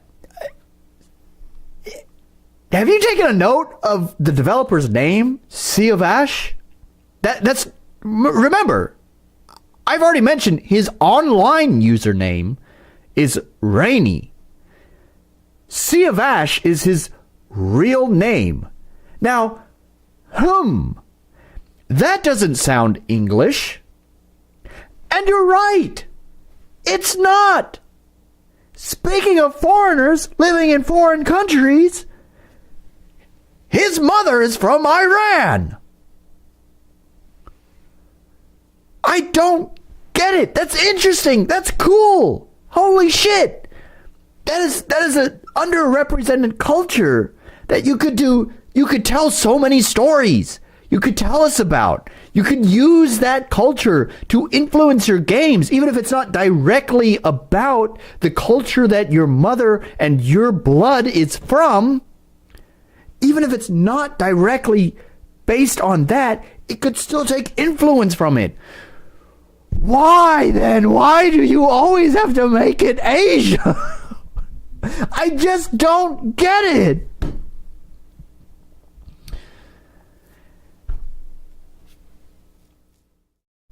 We can't exactly have any machines outside getting snowed on. What are you talking about? Japan gets snow too. Like Hokkaido exists, and they have plenty of vending machines too. Our vending machines, you can switch them between cold or hot. So like during winter, they're switched to hot. And some of them even have like half hot, half cold. So like the top part are like all your hot drinks, and they have like coffee and tea and whatever in the hot part, and then the bottom half has all the cold drinks. So you have like your soda and whatever down there. So yeah, man, vending machines are great and convenient. The wacky vending machines that Wurzak talks about, they are kind of more of a novelty. They are not super common. You can find them. They do exist, of course. But, you know, there's a lot of media that jokes about all the different types of vending machines that Japan has. And while they do have them, it's not that they're just literally everywhere. You can just pick up frozen cow tongue just, you know, on your daily walk to school or work or whatever. That's not going to happen. They're pretty rare. But you do have lots of drink vending machines, and those are super convenient. They are everywhere. And always glad to have them too. Anyways, look, so here's the thing. I think it's weird that once again they are setting the game once again in not Japan, according to them, but it's clearly Japan. But also, like, why is it so mundane? I don't know if it's an idle game. Like, if it's an idle game, like if you think of like Cookie Clicker or anything like that, like, to be honest, I've never played Cookie Clicker, but from what I understand is it does start out mundane, where you're just literally clicking a cookie, but when you get like super late game, it turns just all sorts of whack. It's basically becomes a parody of itself. And I guess there's still potential for them to do that, but the way that the game has been framed doesn't really strike me as a game that will do that. So I am making some assumptions here, but I do assume that it will just continue to remain as a very mundane idle game. And I think that's a huge missed opportunity, if I'm being honest. Like, you can take, rather than making the setting, which when we're talking about an idle game is totally superfluous to what the game is. Like, who plays an idle game because it was set in medieval fantasy? No one gives a shit. No, it's about the idle experience of feeling like you're making progress when you're not actually making progress in life. Right? So, like, it's the one game type, the one game genre where I feel like setting doesn't make a difference. So rather than make the setting influenced by Japan, why not take those wacky parts of Japan and make that the influence for the gameplay mechanic? Like, when they talked about having like a vending machine idle game, I was thinking like, I don't know, you could like make your own vending machine. Like, what is it going to dispense? It could dispense frozen cow tongues or whatever. You could set it on like an alien planet and have it dispense alien organs or whatever. I don't know. You could get fucking wacky with it. Make it a pizza dispenser. Make it a hamburger maker. Make it whatever. But instead, it's just the most normal, mundane shit. The stories of Iranians fleeing the radical Islamification of their government is interesting indeed. I knew someone in the Netherlands who fled their country and ended up in Netherlands. Yeah. I was also into idle shit for a little bit. Well, then you can. I've never been an idle game player, so you can tell me personally if you ever picked out an idle game because of its setting. You can tell me. If I'm wrong, please tell me. But it's just my feeling that when it comes to idle games, the setting is one of the least important parts about what the game is.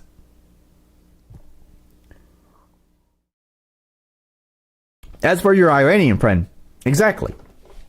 I mean, I've played a number of different games. Like, let's look at just last year. I think it won Game of the Year, if not being nominated. Black Myth Wukong. It was a game heavily based on Chinese culture. And that's cool. That's what made it cool. When you base the game on the stories and history of your culture, of your own culture that you know or have done lots of research into, like, I'm not going to sit here and say you have to be living in that country to do it. No, you don't have to. But you do have to, if you don't live in the country, you do have to put research into it. Then that can be cool. But when it's just like surface weeaboo level shit, then it's just weird to me. It's not meaningful. It's just there because I think it's cool. I like it. A little while back, there was a vending machines with microwaves built in. It spewed out hot rice balls. That's pretty sweet, man. A slightly more common vending machine here, although it's still somewhat rare, is the coffee vending machines. I actually like them quite a lot. They're a little bit different. Like, you can get like canned coffee. There's plenty of those. Every vending machine has the little cans of coffee here. But there's actually like fresh coffee machines where it kind of goes through a whole barista menu where you pick the type of brew you want, and then pick like how strong of coffee it's going to be, pick any sort of toppings, pick the size, and then it will dispense a cup. It'll grind the coffee beans, and then it will pour the hot mud water straight into that cup. And there's usually a lid on just the side that you can like pull out and then put it on. I love those. I got one right down near the station near me. I don't use it often because they do tend to be a little bit expensive for the amount of coffee that you get. We're talking like, $2.50 for like that much coffee. But it usually tastes pretty good. So I like it. It's always fun. Yeah, the fresh coffee machines are the buy. See? Where's Zach knows what's up. And that's what I'm saying. You got these boring ass fucking vending machines here, which, funnily enough, I just noticed this. These totally look like the cigarette vending machines. Which we do have. So the cigarette vending machines usually do have like a smaller window because obviously cigarette boxes are much smaller than a can. And so they'll have just a few lines of cigarettes, and then they do have you do have to ID yourself. Our IDs have like a little IC card in it, so you can tap your ID down here, and then you can pay, and then you get your cigarettes. We also have alcohol vending machines. Works the same way. But yeah, anyways, these vending machines actually look like cigarette vending machines in Japan. The old lady and all her clones are buying smokes. Yeah.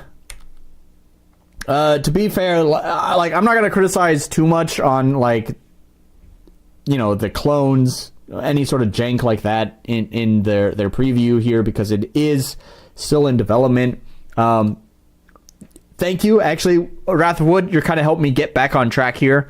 I just, I've been holding in my opinion for so long throughout all this stream that I finally had to just say it, right? But now we can get back on track. So, anyways, so when you join for $15 a month, you get early access to the game. They do make it clear that you can make it a one-time purchase if you want. You just join. They talk about that in the stream. You can join for $15 a month, download the game, and then cancel your subscription. They're totally fine with that. I do believe it will continue to get updates, that version that you download, I think. So you still get to enjoy the game even after you've joined for $15 a month. By the way, if you guys want me to try it, I can try it on stream. Just let me know, and I guess I'll join for $15 a month, and we'll look at it next time. Just let me know if you're curious about watching me play an idle game. The last one I played, I put 120 hours into. Not because I liked it, but because you guys wanted me to do it. So anyways, so their plan is that basically they're gonna stick with the Patreon early access model here for a while. I think for like 6 months, which we're kind of actually getting near the end of, halfway through, because they launched this with this live stream, which it was Halloween. So it's almost been 3 months since then. So coming up on the halfway point, I think they said about 6 months as just like the Patreon early access, and then they're going to put it into normal early access on Steam, and they said that they're going to hope that it stays there for 8 months before the final release. So that's all well and good. I think the idea is the right idea. So basically, like I said, they need to recover funds because of the situation that they wound up getting into. So I think making a quick and simple game that they can turn out pretty quickly, that is just simple but fun, it's a good idea to just pump a couple of those out, get them out there quickly, so that way they can start getting a backlog that hopefully people are interested in buying, so that way they can start earning some revenue again. I actually think that's a pretty good idea. Like I said, they're doing the right things. They're just not communicating very well. There's I don't remember what the developer is called. I gotta look them up real fast. There's Cookie Clicker right there. Is it click holding? I'm pretty sure. I thought it was click holding. Maybe if I just search it, maybe Steam will know what I'm talking about.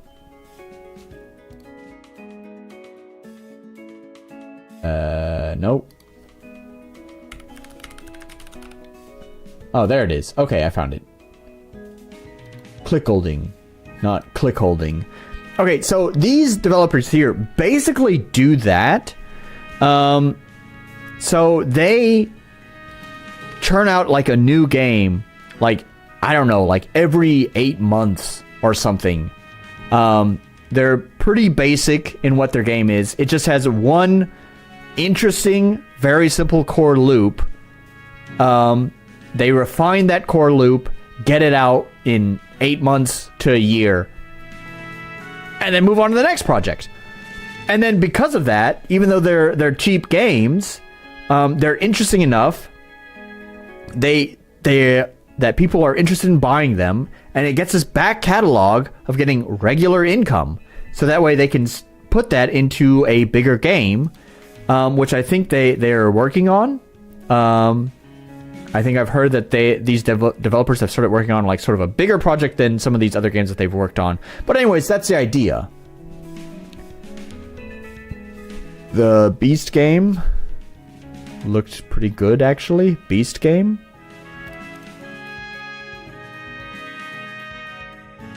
Oh, this one? Oh, yeah. So, this is another one that I think has a pretty simple loop. I think it's actually, so it's the combat, if I recall correctly, this game, by the way, I haven't played any of these games, but also, by the way, nice to have you here, Tritium. If I recall correctly from some of the reviews that I've seen on this game, is that actually the combat is really good. It's just that the game is short. So it's kind of a reversal where before, with click holding, they had like a really simple gameplay concept that they just refined and polished.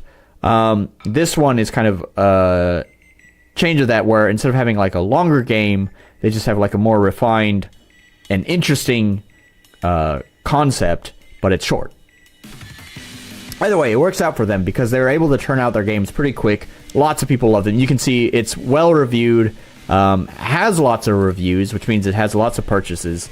And these are, it's a small team that does these. So like I was saying, I think they have the right idea here, is to make a simple game that is fun and interesting that they can complete within a short time frame. It gives them some experience. It also gives them a back catalog so they can start earning some money and recouping costs. So it's like that's the right idea. What I don't like here is, number one, it's 6 months in Patreon early access, and then another 8 months, which, let's face it, it's not actually... It never turns out that way with game development. It's going to be longer. But anyways, 8 months in Steam early access, which would total for 1 year and 4 months. Which I think is just too long, especially when we're talking about just a simple idle vending machine game. I really feel like if you just give the dopamine hits of, starting out with just like a really slow rate per minute, and then just gradually over time seeing that become, more money and more money.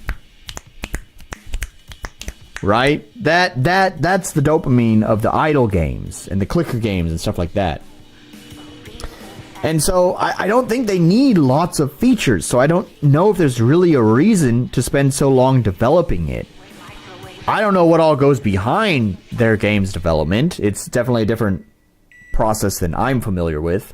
So who knows? Maybe they need all that time, but I don't see a reason why. There's also the other problem that I brought up, my whole complaint about them talking about like Sean Murray and how it was such a bad comparison because Sean Murray like shut out the public so they could just focus on the game. I brought that up because they're doing the opposite. They've opened up, as I showed earlier in their Discord, they have like community polls for like the development of vending Dokkan, which I think is a bad idea. It bloats the scope, and if they had learned any lesson from Sunnyside, is that scope is a problem. You have to keep the scope under control. I would not involve my community at all with this. Like, literally the first thing that they had announced in here was that, or not here, if we go back to when they first introduced it, I've been calling it Project Dokkan. But you'll notice here that on their title page, it's called Project Retrograde. And that's because literally the very first thing they did was they opened up a community poll for what the game should be called. Brother, that's your job. I don't know. It's just so weird that they talk about wanting to learn lessons from a game that was bloated and unfinished and just had way too broad of a scope. And then the very first thing they do is they introduce their plan to get their studio back on track, and it's by asking the community to help them develop their game. Where in this stream, they had a bunch of people shouting like all these different ideas for vending machines and stuff like that. And all I'm hearing as a game developer who has just listened to them complain about Sunnyside's development woes, all I'm hearing is scope, bigger, better, scope. And it's just like, you didn't learn anything.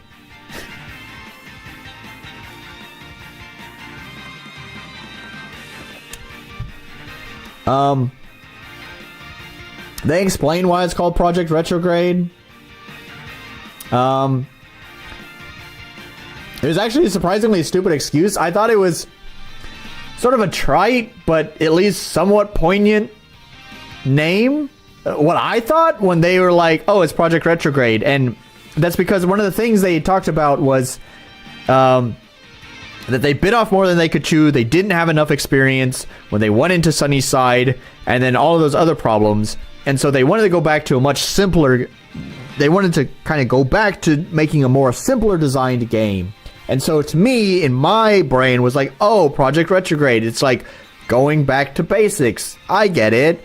And then they explained it, and then it was like actually not that at all. It's not that poignant. It was kind of stupid. And I was just like, okay, well, whatever.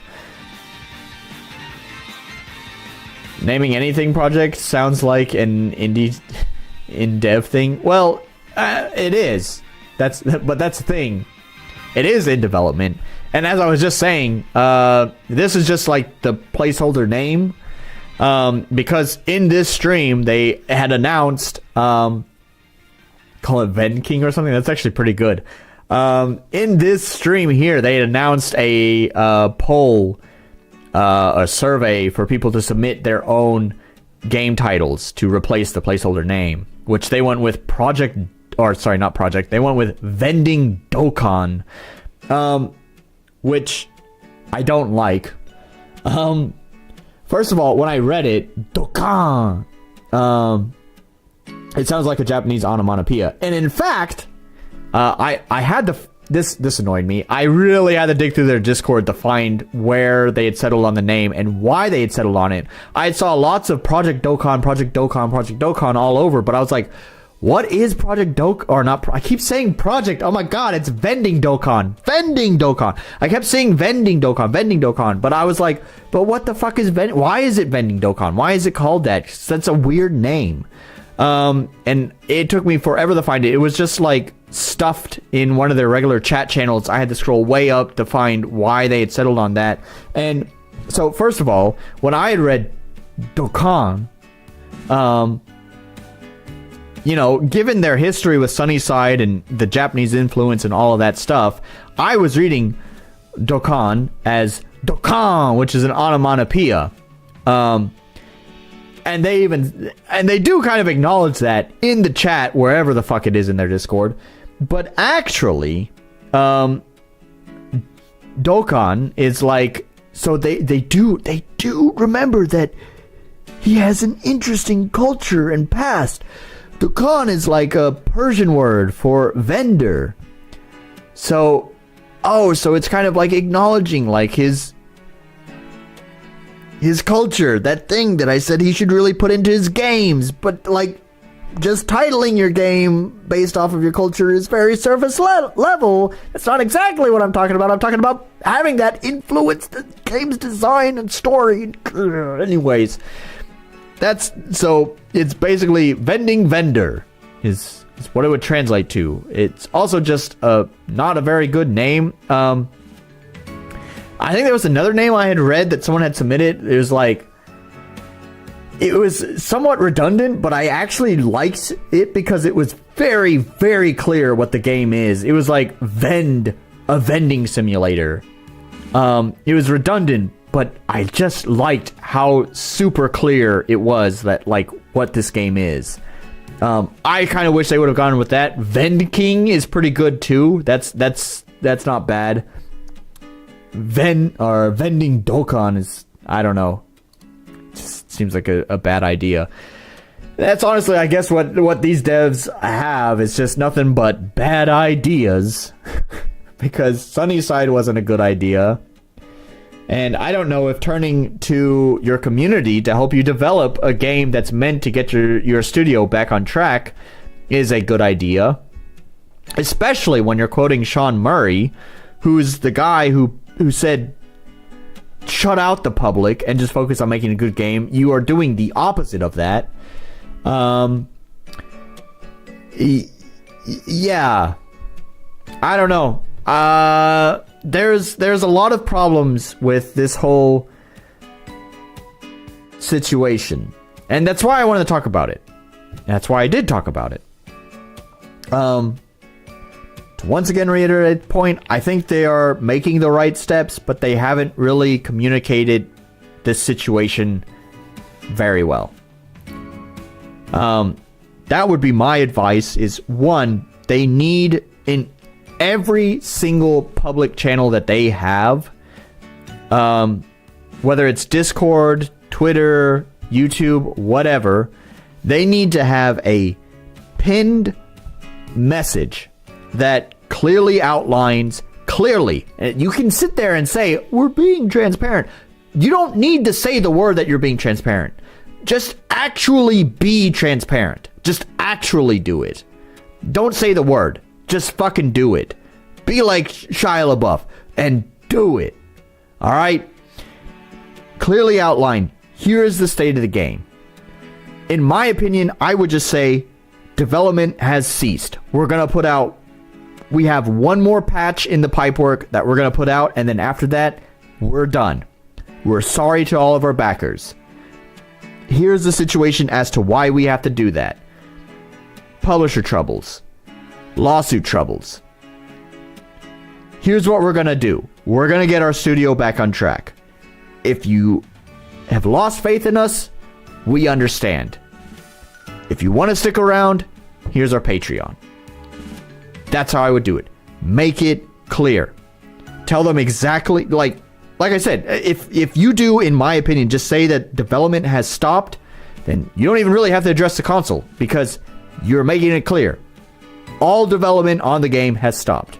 Because as I mentioned earlier in the stream, I would not even give people hope that there is a potential future that this game can receive content updates.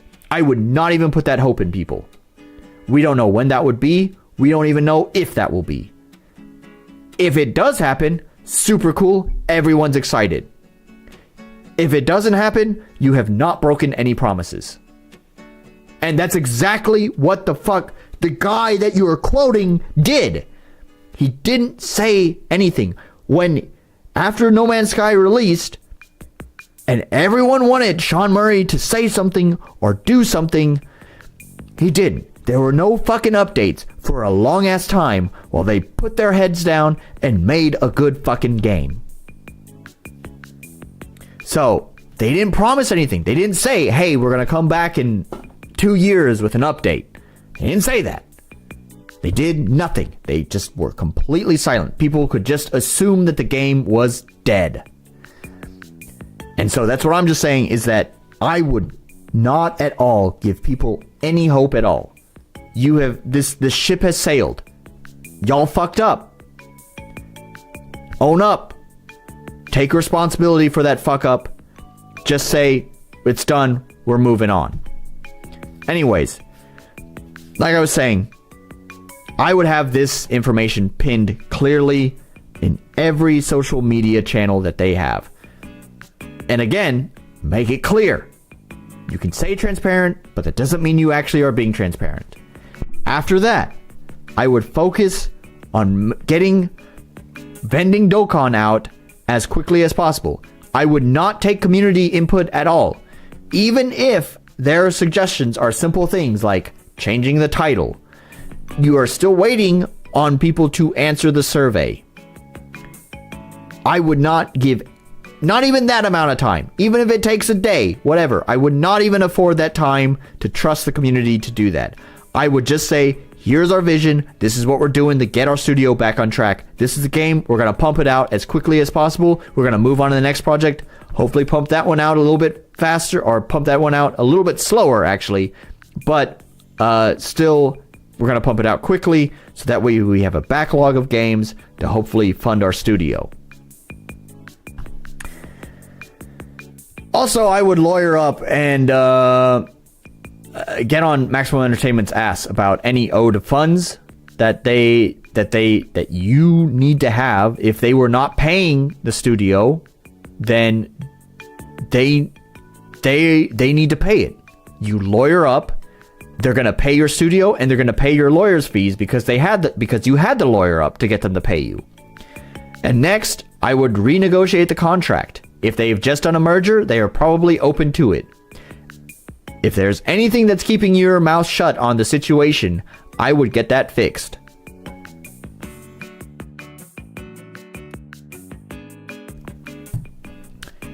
And with that, I think I have actually covered this whole situation. We did it, boys. We got there. How long did it take? 2 hours. 2 hours and 10 minutes, according to OBS. And that's why this stream was just going to be talking about this. I appreciate y'all sticking around for this. As I said, there was a lot more I could have researched on this topic that I just didn't get around to doing. Time's limited. But I think I covered the main points that I wanted to talk with the main lessons. That was the one thing is I wanted to be I wanted this to be an educational stream. We can learn from their mistakes, so hopefully we can improve ourselves going forward.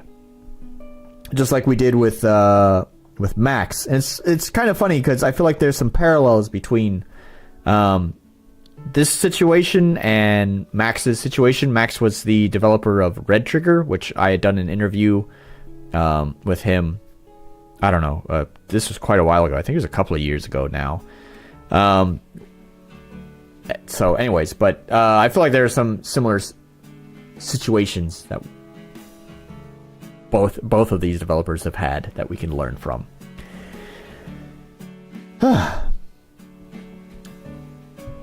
Anyways, that's basically the whole topic. I don't want to think about Sunnyside anymore beyond this. I think we've pretty much covered the whole topic to death.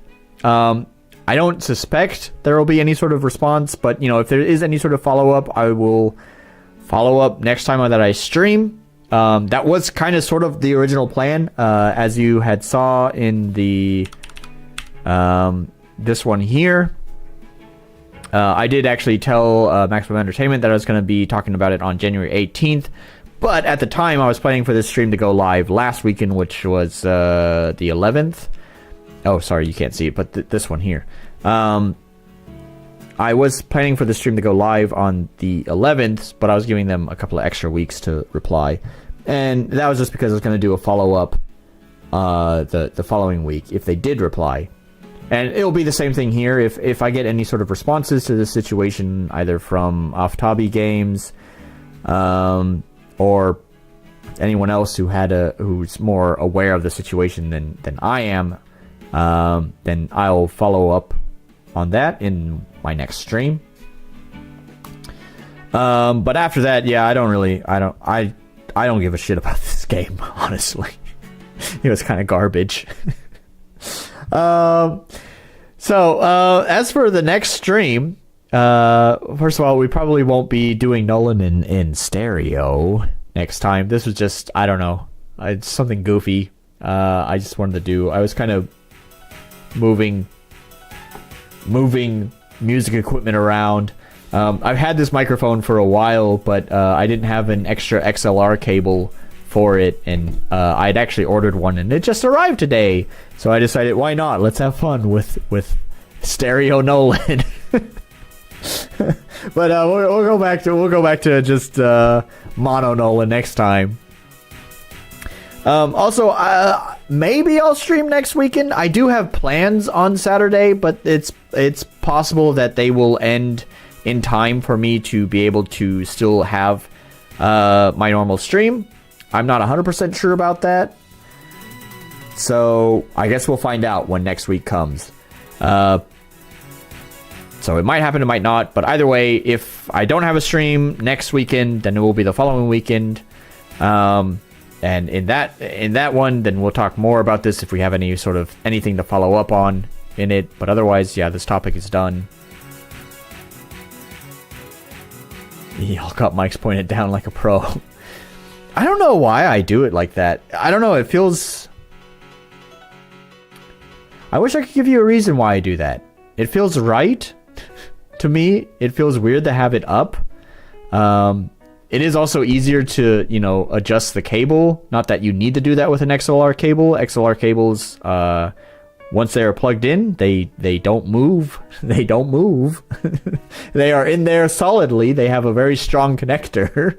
But anyways, if I do need to like unplug it or whatever, it's very easy to do that with the cable pointing up like this. I don't know. It's just how I do my microphones. There's no reason behind it. Anyways. So, I guess that's it for the stream. Thanks so much for everyone who's stuck around and listened to this whole topic. I hope you all learned something today. I hope all my research didn't go to waste. Whenever I do stream again, even though I will do any follow-ups if there's anything to follow up on, but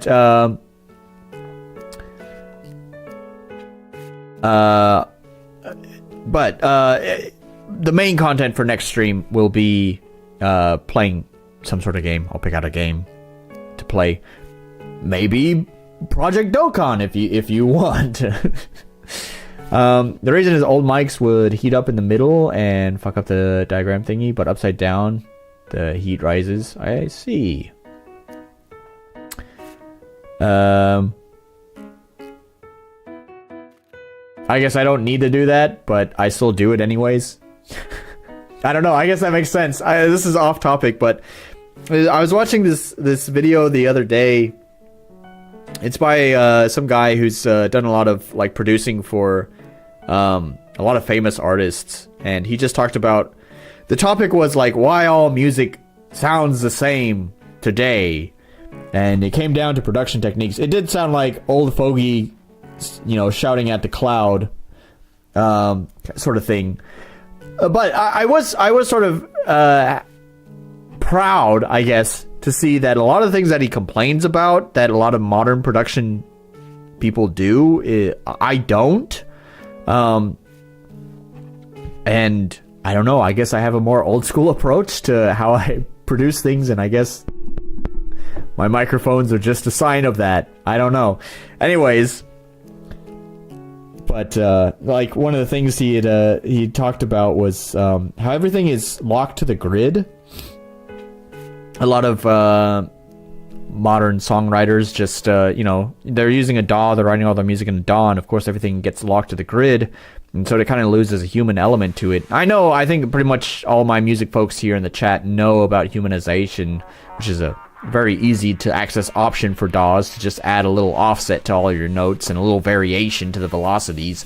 But I take it a step further, and I just turn snapping off in general, and I try to click the notes in as close as I can to the grid, but naturally, because of pixels and my own personal imprecision, they wind up just very slightly off the grid, which naturally adds that kind of humanization in there. I don't have to rely on the humanization algorithm.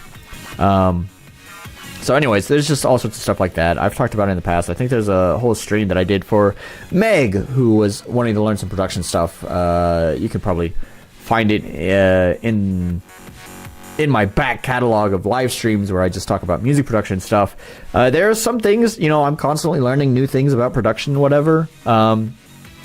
There's some things in there that I may not agree with anymore, but there are still a lot of the information in there is still very much relevant information that I do myself. And I think that's one of the things I talk about in that stream, is that I don't use the humanization option. I just turn grid snapping off, and just do that, as I was just saying. But yeah, you can watch that if you want. I actually I got this guy here, the smaller keyboard on top. It's actually an analog synthesizer. I actually just bought it recently using my money irresponsibly. It's a Korg Minilog. It's actually it's relatively, as far as analog synthesizers go, it's relatively cheap. I also bought it used. The guy who sold it, he does some really cool music. I don't know if I can actually play it on stream. It might get copyrighted. But I had asked him when I bought it, I was just like, hey, you said you did some live shows with it. I'd be curious to hear what your music is like. And he's like, oh yeah, here's my band. And it's really cool. But anyways, I feel like I should do another like music stream where it's just me noodling around on my synthesizer, because it's a lot of fun to play with. Maybe we'll do another, just like a bonus stream. Yo, Mini Logue is like the best starter synth, apparently. Yeah. So, gosh, I'm here trying to wrap up the stream, and you're making me chat. So first of all, let me finish what I was saying. Is maybe here in the future I might do a bonus stream, kind of like during my winter vacation. You know, I did like on a random Wednesday. It's actually not a random Wednesday. It was Christmas, where I just talked about music I've listened to. I might do another thing like that where I just do a bonus weekday stream. I have some paid time off that I'm using coming up. So maybe during one of those times, or maybe next month or something, I will do a bonus stream where. Just somewhere in the middle of the week, maybe we'll just kind of noodle around on synths and do music stuff or whatever. So that might happen in the future. The Mini Logue, how I wound up with the Mini Logue is, so, I don't even remember why. Oh, actually, it's because of these back here, these stupid, weeaboo figures that I have. I was, first of all, during my winter vacation, I was doing some, as Japanese do, regular winter cleaning before the new year. These are, before I actually came to Japan, I was huge weeb. Loved Hatsune Miku, which is the red one right here, in one of her, I don't know, costumes. And I have some other characters back there, favorite games, favorite animes, whatever. Anyways, I bought those all when I was in America. Korg was not found in a dumpster. I bought it used. And I was doing some cleaning in my... I promise this will come back to music in just a minute. Bear with me. So I was doing some cleaning in my closet, and I pulled these out because I found them. I hadn't thought about them in a long time. My mom actually had sent them to me because I had actually left them back in America. Whenever I left, because to keep them safe, I need to put them back in their boxes, but the boxes themselves are quite large, and obviously I don't want to take those large boxes when I'm traveling all the way across the sea, when I'm moving across the sea, because that's expensive. So they just got left behind. My mom, as like a random Christmas present, she sends me like regular boxes of like American snacks and a bunch of other stuff, and included in one of her Christmas boxes, she had sent some of my old figures. And that was nice. I guess I was glad to have them. I've kind of moved past my whole otaku weeaboo phase, obviously, because I shout at people for being weeaboos now instead. But anyways, so I basically just tossed them in my closet. When I was doing some cleaning, I found them, and I had just set up this bookshelf here for all of my CDs and stuff. And I had set them up there, but, they're all like, I don't know, cringe weeb stuff that I was like, I don't know, I'd like to replace them with... Like, I want decorations up there because these are, like, short bookshelves and they look kind of plain with nothing on top. So I wanted to replace them with something else that I'm more interested in. But first of all, I'm just not a super huge fan of things anymore. Like, there are definitely games that I like, but I don't know if there's any game or movies or television that I'd say I really want merchandise from it. It's like, I enjoyed the game, but I'm not such a fan that I want to buy merchandise for it. I guess I really like Borderlands, but Borderlands has the absolute most insufferable fucking characters, so I don't know if I'd really want a figure of any of the characters in Borderlands. I just want to play the game and have everyone shut up. And then I like Doom. Doom is pretty cool. And maybe there'll be a new Doom figure soon whenever Doom the Dark Age is released, but as of right now, it's been so long since the last Doom game that there are no Doom figures that are available. So, I don't know. So basically, I asked my friends, like, hey, where do you find these otaku weeaboo figures in Japan? We're getting there, right? We're getting to the music part. And, my friend recommended Mercari, which is, it's available in America too, but the West, really. The Western version is a little bit different than Japan, but it is like kind of like an eBay for Japan. A bunch of used goods are on there. I looked around for some figures, but couldn't really find anything that I wanted or that was affordable. Some of these figures have humongous resale value, by the way, in Japan. But while I was there, while I had signed up for Macari, I was like, well, there's some instruments that I want. So let me just look to see if anyone has any used instruments that I'd like to buy for a reasonable price. And so I looked it up, and there's actually a specific keyboard I want. I will eventually be replacing my dumpster Casio here. Should be maybe next week. But anyways, and that was actually it's an Arturia Keylab is what I really want. It's absolute beautiful, amazing MIDI controller, but also super expensive. I did a search for a Arturia Keylab on Macari, and I found a listing for it's like pristine quality. It looks basically brand new. All the stuff is there, and it's like 60% off the normal price, maybe even closer to 70%. I'm just like, oh my god, I can actually afford it. But while I was also there, because Macari, and this is the year 2025, and every fucking website works on recommendation algorithms to sap up as much of your money and attention as possible, also in the recommended feed was like a bunch of synthesizers and stuff. And it got me interested. It's like, actually recently I had been trying to look for like an analog sound for a synthesizer for my work, like a software synthesizer, and there's a few good ones out there. I'm not writing them off or anything like that, but out of the ones that I could obtain or were interested in, none of them really could actually create the sound that I was really looking for.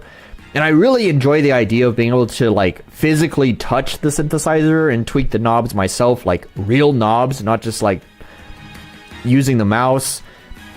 That's what the MIDI controller is for. Eventually I'll have a nice MIDI controller. Right now I only have... Excuse you. Anyways, right now I only have this piece of shit. I hate this fucking thing. Akai, I know they did nice stuff in the past. I don't think they do nice stuff now, though. This thing is just utter garbage. It's amazing. This keyboard is like the same size as the keyboard on that one, but it feels 100 times better than the keyboard on this. This is the spongiest, nastiest, worst fucking keyboard I have ever fucking touched in my life. I hate this thing. This is the most hateful piece of shit ever. Anyways. Thanks, Casio. Anyways. So, I like the idea of being able to tweak and edit, sounds live with real instruments. So when I was seeing all the recommended like hardware synthesizer, analog synthesizers coming up in the recommended feed when I was looking at the Arturia Keylab, there are a bunch of nice instruments there for pretty cheap. And so I started doing a bunch of research on like different analog synthesizers. One of the ones that I was actually gonna buy because it was super cheap. I think it was like maybe $150. Was and speaking of Arturia, it was an Arturia Mini Brute. What is it? Is it Mini Brute? It's one of their Brutes controllers. It's the very first edition. And so I like watched some reviews on it, and it's like it has a nice sound. Everyone was like, yeah, it's okay. What's nice about it is that it's affordable. And this was double affordable because it was used. And so I nearly bought that one, but then I saw for maybe $100 more a used Mini Logue. And, I watched some reviews for that one, and everyone's like, it's good. It's good. It's really good for the price. So, and a lot of them also said, as you had mentioned, is like the best starter synth. So a lot of them had mentioned that as well, too. In fact, actually, the seller, I talked to him a little bit. Like I said, I asked him about his band and stuff, and he also had mentioned that it's a good starter synth. I don't think that's a big deal to me because, like, the interface, the hardware interface on it is very, very similar to a lot of the software interfaces that I've used. As soon as I got it plugged in, I basically knew what I was doing on it. There's a a couple of little oddities because obviously it's hardware. So obviously like changing settings on it. You have to go through this a little tiny, really tiny OLED that's like maybe 1 inch that you can go through to change settings. And there's not really, you can do portmanteau on it, but there's not actually a knob for portmanteau. You have to go through the settings menu in there. So there's a couple of small oddities like that, but like it's not super big deal once you figure that out. Like I have the manual right here, which I printed it out actually. It did not come with a manual, so I printed it out so I could just like take a shit and read it at the same time. Oh, I see. But anyways, after flipping through the manual, it's I got it all figured out. So yeah, I really do like it. It's a lot of fun. I have I did a little doodle with it. It's a super short song because I was just playing around with it. The one thing that did take me a little while to figure out was the MIDI in on it. But that was more of a Reaper thing than the Minilogue thing. And once I got that figured out, then it's been aces. So I did have, can I just like, there it is. Okay. But once I got that set up, I did just like a really short and simple doodle. This is not like an amazing song, but it's more an example of using the sound that comes out of it. I do think it just sounds really nice. So here's like a short little 1 minute doodle that I had made.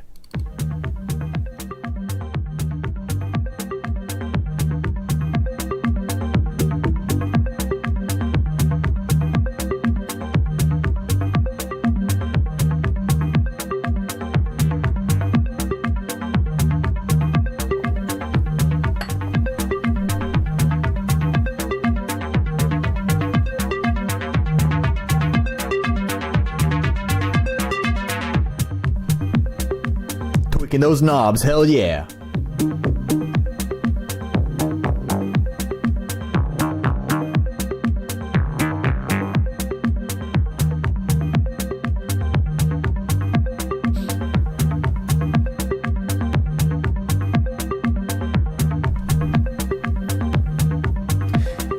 Yeah, so the song basically just loops from that point on. Like I said, it's really, really, really simple. It's kind of mesmerizing, though. I was doing some cooking the other day. It was quite the meal prep that I had to do. It took a while, but I just left this I just looped the main portion of the song. I don't know. It just kind of put me in a trance. I kind of thought about maybe just kind of refining it a little bit, setting some loop points, and just releasing it as like a free asset for people to download, because I do think it makes pretty good background music. It's a very trancey. Not trance genre, but just like music that puts you into a trance kind of a tune. So anyways, I don't fuck with MIDI. I just sequence a thing, twist knobs, and record audio from hardware. The thing is, it's like my workflow has never done that, right? You have to understand that like I've always worked within software. This is another thing, is I wanted to kind of move into more hardware stuff. I've wanted to move into some more hardware stuff, which is why I did want to buy the Minilogue. But I've been doing, I don't even know how long I've been doing music now. I just tell people more than 10 years, which is technically true, but it's probably more like 12, 13, or 14 years. I've been doing music for a long time, but it has almost always been in software. So my workflow has always been about using, workstations and stuff like that. So it makes more sense for me to do the sequencing within the workstation and MIDI out from the workstation, MIDI into the keyboard to do that kind of stuff. So and that's what I really want to set up. And when I had purchased it too, that's what I was hoping to do, is like, because first of all, I'm absolutely dirt at performing anything live. I'm a terrible keyboardist, which is funny because I've purchased a very, very expensive MIDI controller with that it's so expensive because it uses just some of the best keys for a keyboard ever. That's what makes it so expensive. But anyways, and I'll play like absolute garbage on those absolute beautiful keys. I will destroy it. But anyways, and so I can't perform it very well. And then using the sequencer, I really just don't like having to like flip through the menus, especially on such a tiny little display. Using the knobs and stuff, that's all fine. I love tweaking those. But if I have to use the tiny little display, it becomes very miserable to use. It's good for changing settings, like global settings of how the synthesizer functions. But if I have to go through there to like set slides or slurs or portmanteau between notes in the sequencer, no thanks. It does not sound fun to me. So it's just easier to set this stuff up through the, for my workflow, it's easier to set it up through my workstation, MIDI out, MIDI in, and then audio out, audio in, and record that, which is what I did for this that preview that I just played just a second ago. So, but yeah, I'm very happy about it. It's my first hardware instrument that I have. Well, not technically true. I still have my bass guitar over there. Gosh, man, I was trying to wrap up the stream, but there's a story behind that. I think I've mentioned before. First of all, that bass guitar over there is another dumpster find, but it is absolute garbage. It deserved to be in that dumpster. I've tried to do a number of repairs on it, so the action on the strings is absolutely terrible. The curve on the neck just seems to be really bad because, you know, kind of at the end of the neck, the action is comfortable and it's fine, but then when you get to the higher notes of the neck, the action it's like 2 inches off of the frets. And I've sat there and I've done all of the adjustments. I watched plenty of fucking tutorials on how to do like adjustments to guitars and basses and stuff. I adjusted the saddles. I lowered them as much as I could. The problem is that if I lower the saddles, you know, the action at the end of the neck is comfortable, but then I lower it down and now it's actually too close to the frets and now I get buzzing there.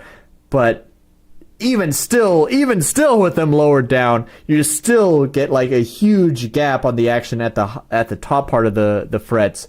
The thing I need to adjust is the truss rod. But the truss rod is like fucked up in the neck. I can't access it. I can't get the Allen key into the truss rod. I've taken the whole damn thing apart.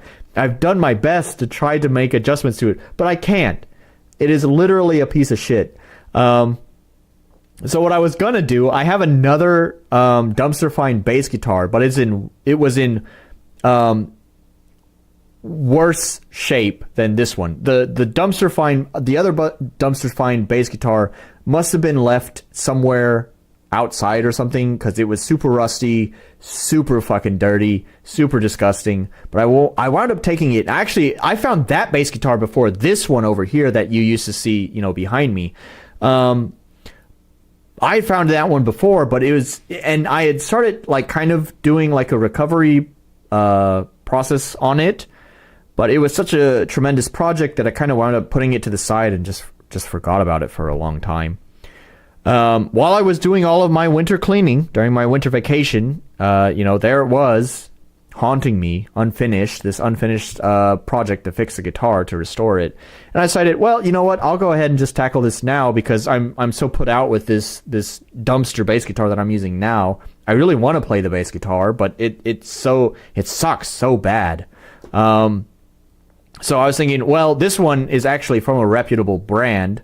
It's still one of their more entry-level bass guitars, but at least if it's reputable, hopefully it would be playable, unlike that piece of shit.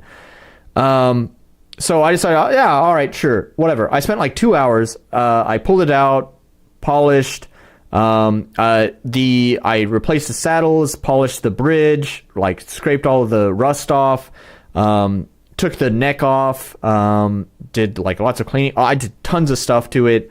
I took the strings off of my other bass so I could string it up. And this one has the opposite problem. The strings have no there is no action. They rest smack on top of the frets. And once again, I go through the same process, right? I bought new saddles. I had bought the new saddles actually when I began the project, I don't know, 2 years ago, and forgot about it. When I decided that I was going to make it a project, I bought some new saddles for it because the ones that I had found it with were totally rusted, completely unusable. I basically had to cut the screws to even get the saddles out of the bridge because they'd been rusted so bad that they were just locked, that I couldn't unscrew them to pull the saddles out. So anyways, I bought new saddles and I put them in there and I cranked those saddles as high as they would go, and it's still not high enough to get the action off of the fucking frets. So again, it's a truss rod. Fortunately and unfortunately, the truss rod, like many old bass or many old guitars, is kind of buried into the neck. I have to de-string the whole thing. I had to take off the nut. I had to take off, there's like another, I don't know, it's kind of like a nut, but also not a nut. It's like something else for like aligning the strings to the tuning pegs. I had to take that off to be able to access like I don't know, it's kind of like a pick guard, but for the truss rod to pull that piece of plastic off. And then I could access the damn fucking the truss rod. And I can't tune the truss rod at all. I'm like sitting there like trying to crank it left or right, just any direction. Please give me something, and it won't budge. So whatever. Both of these bass guitars, they were in the dumpster for a reason. That's the answer here. They're both absolute garbage. Considering I've just been on a shopping spree for music hardware, I am very, very tempted to now use my newfound Macari power to like buy a bass guitar that actually feels good to play. I'm not even talking about like a legendary instrument. I don't give a shit. Like, I was happy with this dumpster bass guitar. It could sound like utter shit. I don't care, as long as I can just play it. But it is so hard to play. So I guess maybe saying so long as I can play it with an asterisk, and it doesn't feel miserable to play. It doesn't have to sound good. I just want to be able to play it and not annihilate my finger muscles. So anyways, I'm very tempted to just find some sort of, I don't know, maybe Squier bass guitar or something on Macari for, you know, like $50, $100 or whatever. So anyways, I might do that. You're gonna see fucking Nolan, like every stream there's gonna be like it's gonna be like a new piece of equipment behind me, and you're just gonna see as Nolan wastes all of his fucking money and acts like an irresponsible fucking person. Who knows? Next week you'll probably see my new beautiful Arturia Key Lab here, and then the week after that you'll see my new bass guitar, whatever that might be. Who knows? Anyways, man, homie, you've kept me up. I was trying to end this stream like 40 minutes ago, but you got me talking about music. I'll do a music stream. Like I said, I'll do another music stream where I doodle around and just have fun with music. I don't know, sometime, maybe in February or something. Because I do love talking about this kind of stuff. And I want to noodle around with that on a live stream, just make some sort of music, some sort of farty sounds or whatever with it. So that sounds like fun. But for today, I do want to end the stream. Thanks for chatting music with me, though. Always fun to chat music. So anyways, you've been wanting a bass for a while, but can live without it. I know how that is. I never got very good with it, but I used to play bass when I was in high school. So, and I enjoy having just a real instrument. But anyways, yeah. We're going to end it there. So, yeah, thanks so much. And see you in the next stream. Bye.